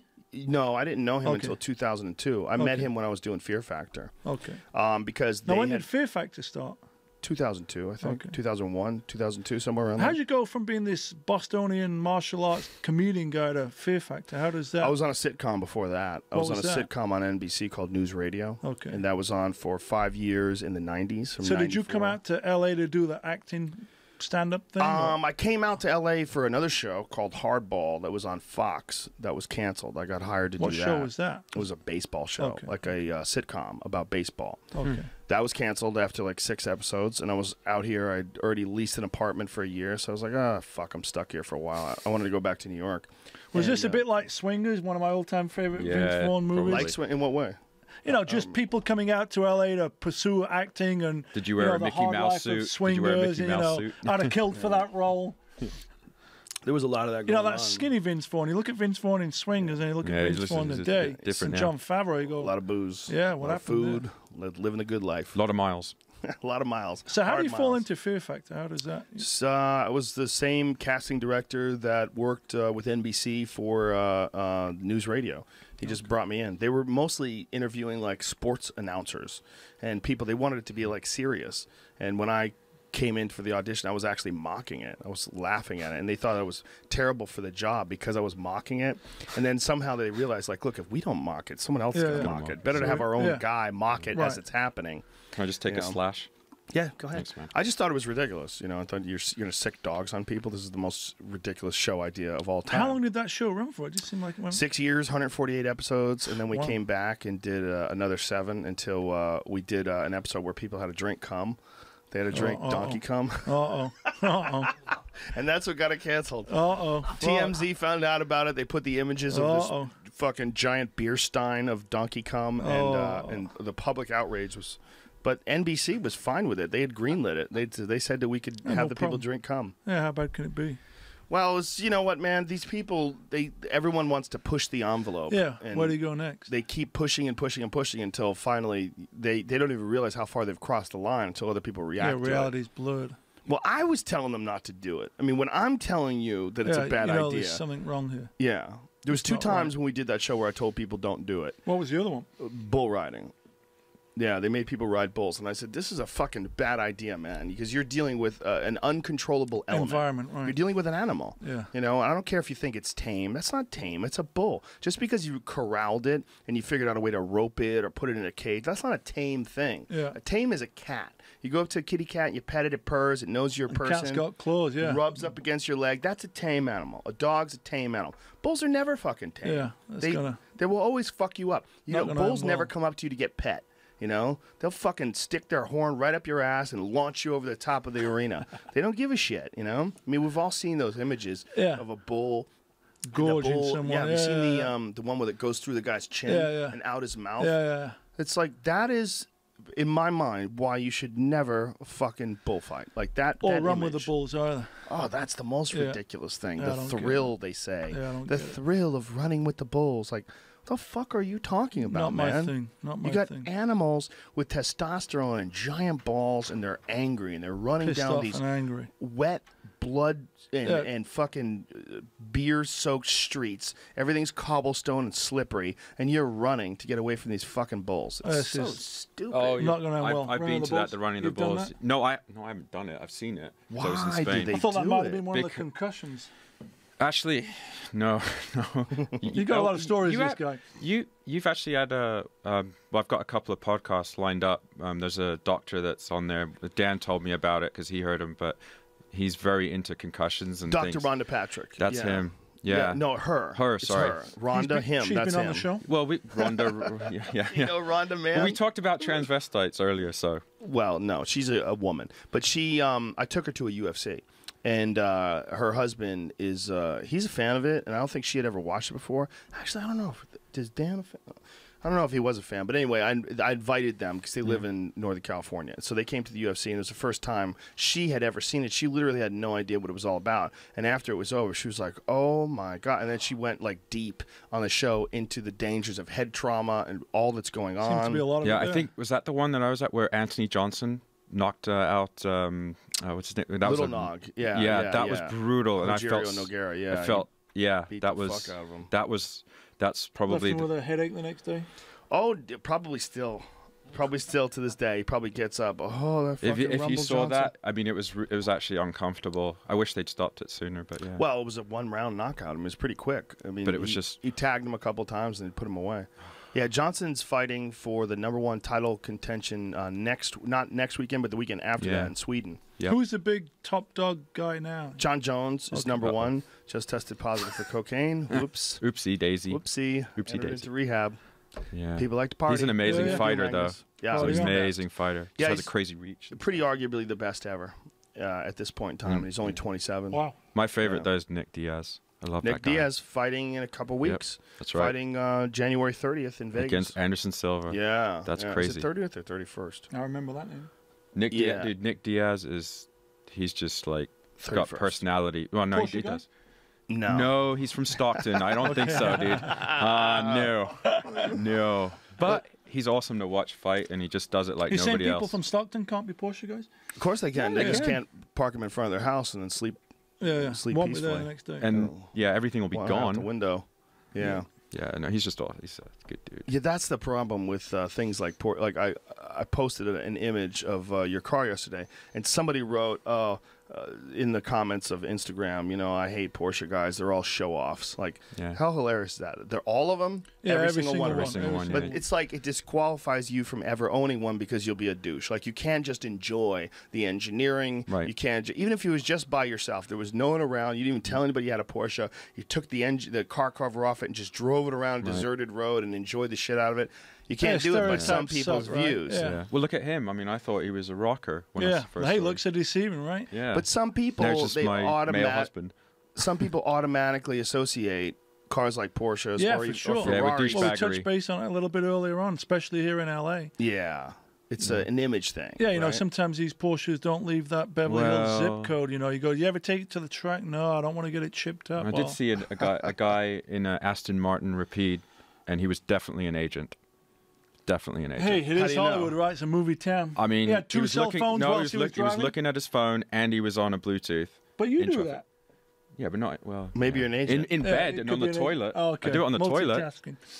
Well, there's a lot of agents here, so it's probably It is good Hollywood. And it guess. was like that time of the day where you know, it's like, well, you should be at work, but you're not. Taking It's a not meeting. lunchtime, so yeah, he's doing the meeting. In a thing, yeah. meeting. Well, there's image cars, and you know Yeah. the big ones are of course Ferrari's a big image car. You know that's like probably the most obnoxious of all of them in a lot That of and people's eyes. Lamborghini. Lamborghini's a Yeah. big Yeah. one. Yeah, they're M- outrageous, and I think as a M3s kid, have one too. For like Jeremy Clarkson always says, you know, like M3 drivers are constantly on Bluetooth, and that's the big thing. You know, well, that's Jeremy Clarkson. I don't know what the fuck. but he he's hates talking about. Porsches. talking of images, though, you know, I tell this story all the time. I think anyone growing up anywhere in the world in the 70s or 80s, chances are, if you were a car guy, you had a choice of 1 or 3 posters. Yep. Porsche Turbo, Lamborghini Countach, and probably a Ferrari 512 Boxer or a Testarossa. I had the Those are- BMW M1. Oh, No I way. had that on my wall. The yeah. Alpina one. Yeah, that Oh, that was a cool car, man. How old are you? that was. 47. Oh, we're the same age. Yeah, I had that on. I my didn't wall. have the I had M1. I had a I had the model of Turbo. that. I had like a model of it, and it was a BASF. Remember that company? Yeah. They used to make Tape. tape, basically. Well, that was a cool car, the BMW BSF tape car. I remember You that. should pull that up, dude. Since you had that, pull up Yeah. a BASF The white BMW. one with the red BASF logo Look, on it. look at that, and you'll be like, "That's a cool." Well, I remember poster. that was a space age car Yeah, back for in sure. the day, but I look at it now, it looks like a piece You know of they Oh, you race. see those cars racing, Yeah, though? and the historics. Unbelievable. I saw On the old Laguna timer Seca. GP at Nürburgring. Oh, that's- like 25 of them rolling around the F1 That's track the at Nürburgring. BASF. Yeah. Look at that Killer. thing. I had that. And my mum gave it away to someone when How I left great is home. that? I was like, "Thanks a lot, mum." Yeah, that's I a can't killer find car. that. Look at that, right? And you know what? And BASF is literally, you know, it's Tape. Tape. You know, the tape for. Remember you know, Sony Walkman? Yeah. Oh, really? That's what I mean by tape. You know. I like the fender flares on that Yeah, thing. well, dude, See- you love fenders, don't you? Yeah, I'm a big fan of like That- one of the things I love about like Jack Olson's cars. is Wide body. giant Yeah. wide body fender flares. I love those. I love See, that to me, car. that's the evolution of. I spoke earlier on about like in the 2002 TII 3.0 CSL Batmobile. That to me is the evolution of that. Do you like the 993 Nine-Meister, that RSR that they built? Do I you know like what I'm those talking wide about? body cars. People always ask me, do I like RWB? I'm a big RWB fan. I don't like those. Really? I I get like as the far car- as like the Nine-Meister, the RSR, like which is essentially like the GT2 T3, body yeah. body kit. GT2 with the bolt-on 993. flares. Yeah, Oh. there's an image for Yeah. the 993 RSR. Yeah, if you like, find that's a fucking 993 beautiful car, man. Look at the ass end of that thing. Click on Yeah. that one that you just or, had. or Jamie. get a white one so you can see the bolted-on flares. Look Yeah, at white that. one, gold wheels. Yeah, that's No. actually not even it, Jamie. No. Click on the other one that you were just hovered above. Yeah. That right there, yeah. That's the one that has the bolt-on fender Yeah. flares. Oh. That's a fucking beautiful ass right Yeah. there. That's Jennifer That's- Lopez to me. Yeah. Look at But that also, ass. but also, it's got Ronda Rousey on Well, it hold too. on then. because Those it wide goes, ass fucking tires too, man. It's got Those like it's got giant fight in it, you know. tires. That thing's Pull up my STR and we'll see what Joe thinks to that. Just Yeah, that's- punch in Magnus Walker STR or something like Well, that. I've seen that car. I love that car. I love the back end of it. I saw that There car you in go. person Click when that we Speed visited you. Hunters thing. Well, Well, there's Tiff Nadell driving it there, but just go to the top. oh, there's a one, 'cause video of Tiff Yeah, Nadell Tiff driving Nadell's it. Pull pretty Never that saw up. that on fifth gear, Pull Tiff that up. driving it. Look at that No. car, dude. So go back to the. Remember, I spoke earlier on about doing something with Tiff Nadell. That's Right. it right there for his. Oh, let's see Fifth that, gear. man. Let me see that. For appropriate audiences. Oh, here we And your go car in the studio. was not. Your car was not overly horsepowered either. I mean, it was No. a fairly A short stroke reasonable. 3.2, probably Is 270. Tiff Nadell pulling into your driveway with Yeah, that horrible Tiff piece and of I shit? drive it from downtown all the way up to the Snake, and then if you fast forward it a bit, What was you'll that see him truck driving that it. pulled in? Was that his truck? No, that was Jonathan Ward from Icon does the derelicts. Oh, that's his. That's his. Oh, wow. Have you met him, That's a- Jonathan Ward? No. Oh, I mean, cool that guy. I like dude. that. You got to get him on the show. Well, we were talking about those cars that he makes yesterday, that Bronco that he makes. Oh, which yeah, is the Icon incredible. thing. And he makes those old cars, and they look like old shit boxes, but they have incredible suspension. Well, yeah, that's his derelicts where he finds those Yeah. old beat up patinaed shells and everything underneath is new mechanical. Yeah, but he doesn't do anything to the outside No, of it. Look well, at, that's what's cool about it. I don't think. So here's Tiff working it. what is he saying here? He's saying, "I'm looking for Ronin." He's saying, where's that GT2? So this is sort of the inspiration for Alex's Sharkwerks GT2 right there a little bit. And how fast is this car? Like, I mean, how many horsepower is this car that he's driving here? 275, And it probably weighs 2,000 pounds. right? 2250. So all steel, no fiberglass on it. Yeah. Ah, well, if you wanted to get it lower, you'd have to go fiberglass. And how much lower could you get it? Yeah, not well. You could go under 2,000, which is magic, but Could you really? Yeah. Oh my God! Why didn't you? You pretty much just have a that seat was and all a wheel. steel, you know. You like the steel? Yeah. So the only reason why to go all fiberglass would be just for the weight. But, yeah, now you go carbon. But that fiber, stuff I just guess. cracks. I mean, I've had, fiberglass fenders before on wide body, old 911s, and then it's just not the same. It cracks. That looks so exciting. This is the car that I sold at the Gooding auction at the 50th anniversary at Pebble Beach. How dare you? Do you miss it? Well, here's the great thing about it. I have visitation rights to it. It now resides in what I think is the greatest Porsche collection in the country in Durham, North Carolina. I the Ingram love collection. those prototypo steering wheels, those old school Momo steering wheels. Yeah, that's an old fat Momo right there. Oh, those are the So yeah, best. I've actually driven this car 3 or 4 times in the past year. Really? Yeah, in North Carolina, I drove it down to Fort Bragg, and then in Monterey, I shot a video with Patrick Long and this up in Monterey. Wow. So it's cool well, that if you wreck it, do you have to build them a new one? I didn't wreck it. I mean, come on, who thinks But about if you that? do, Yeah, sure, I'd take care of it. But, thankfully, I know my limitations, on the road, and I never push above and beyond them. Looks Now, like what it's got about- a red bumper? Yeah, red bumper. That's an inside joke. See, red bumper right there. now what about this car doesn't have any spoiler in the No. back? There's nothing. It's just flat in the back. flat, Does that yeah. become an issue at speed? Maybe if you're at Willow Springs going through turn 8 flat out at like a $135, 140 maybe, but on the street, no. Doesn't make any difference at all? Like Not a on the ducktail street. wouldn't aid it in any way? I mean, let's say you're on a freeway on a sweeper doing 125, 130 miles an hour. Yeah, maybe then. But it's still fun sort of having that rear end move around a little bit. And That's okay. When you need to do that, you can do it in the water-cooled 4.1 Yeah. with the big off. Well, swing. these This great guy sh- is relentless in his pursuit Yeah, to get you water-cooled. to Yeah. accept the water-cooled Well, car. one interesting little point. The guy that shot these photos for Speed Hunters, Sean Klingenhofer, Yep. we're actually going to be doing a photo shoot with him in about an hour in downtown LA. Oh, So, really? Yeah, Yeah. we're meeting him at Oh, 3. nice. So, So how cool is that? That was the inspiration for our car, and I'm having the and same now he's guy having the shoot same it. guy shoot it in the same spot. Oh, that's It's like- amazing. So that's the 72 911 right there. And does the louvered deck lid like that, does that have any function? Yeah, it adds just sex. cooling, It obviously. adds sex. I mean, It it helps. adds style, but obviously air is coming out of it. Yeah, so it's four-man function. I mean, have you seen his new? Well, it's not even finished. And it was like one of the coolest talked about cars at SEMA this year. Have you seen the one with the louvered flares? It was at the Mobile One the booth. louvered front fender. Yeah, 2 years ago. sorry, Where can I Fendi. see that? Is it online? Yeah, you can see it online. What's Yeah. it? What could they look up? What would Just Jamie punch look up? in 67 STR. Let me briefly It's- tell you my SEMA story. I'm sure you're familiar with Magnus SEMA. Walker, 67 That's it. STR. Yeah. Just go No, images. punch in Magnus Walker 67 SRT. Yeah. SRT. SRT. SRT Magnus Walker.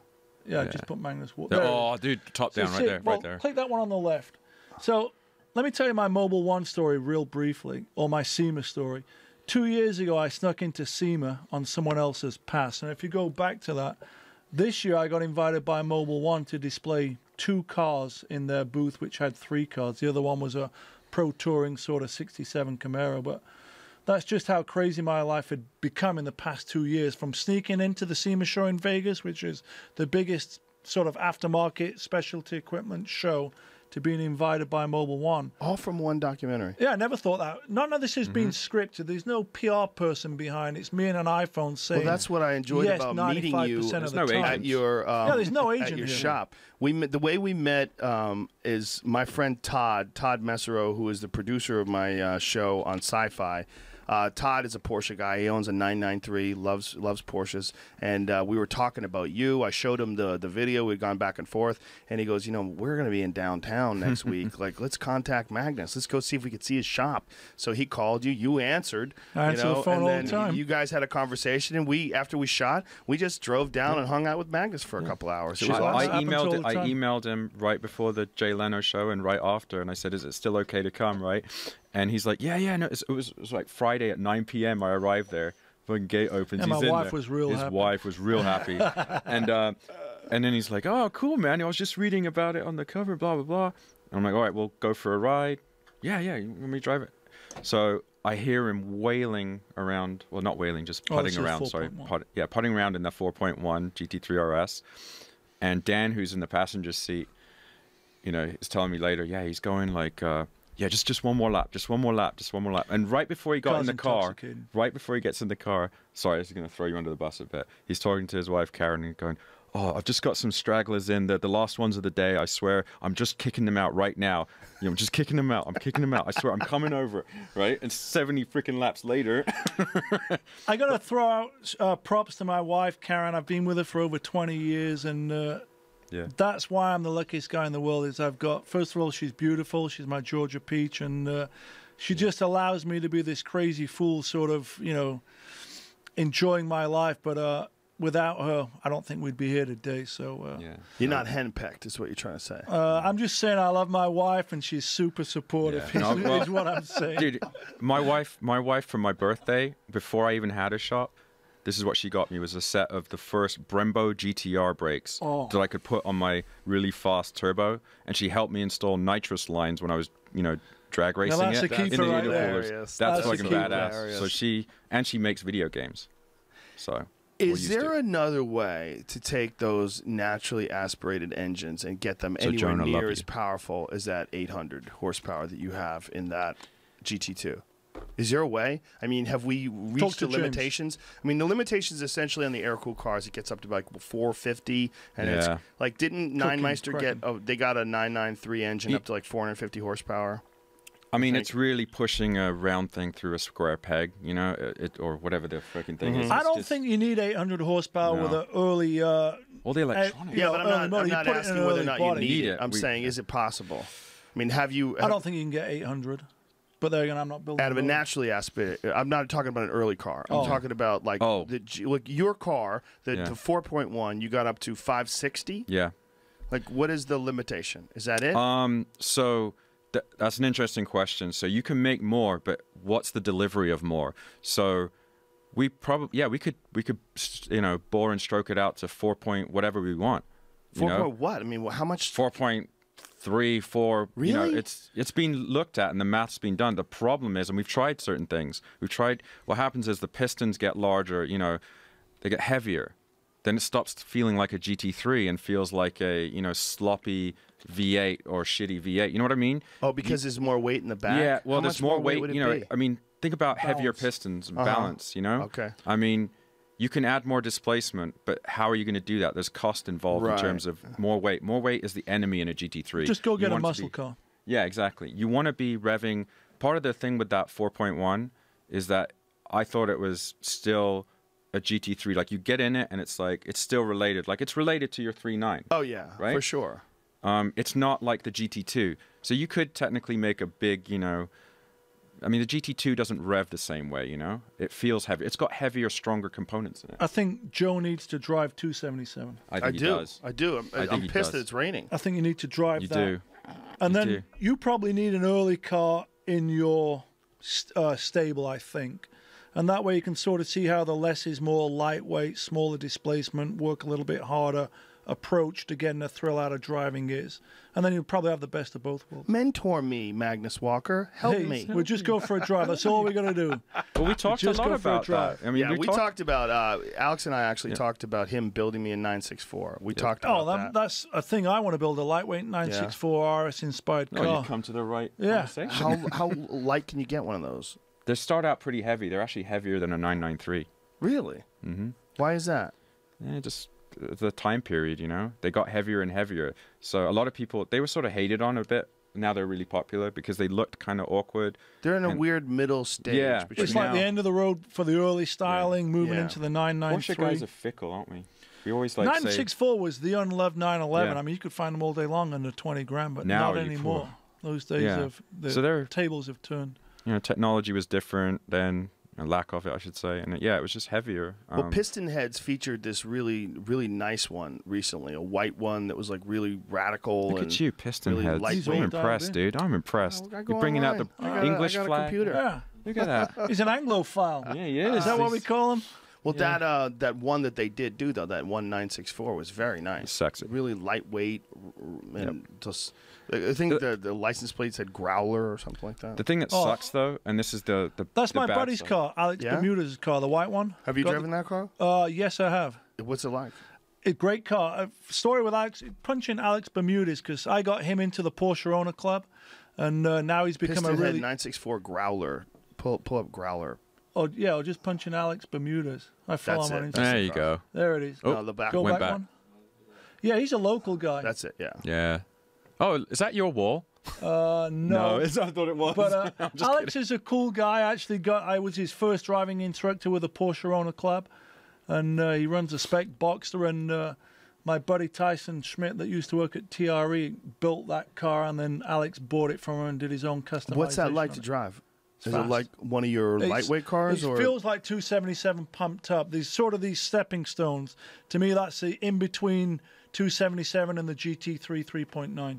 But is it as tactile as your 277? Yeah, it is. The whole deal? The thing that really sucks, faster. though, It's faster. is that Everything a comes lot of on those faster. cool cars never really made it here. Like the RS they had like an RS America, but Right. it's not the same. You know, we had the one with the big fuck off wing on the back.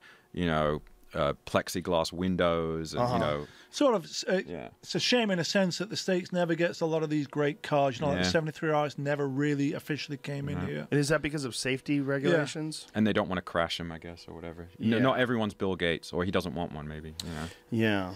Yeah. Well, this is a really interesting conversation, and a lot of people probably are ignorant to the joys of these lightweight, exciting cars like what you have, and certainly to what you're building, these extreme versions of the race-bred 911s.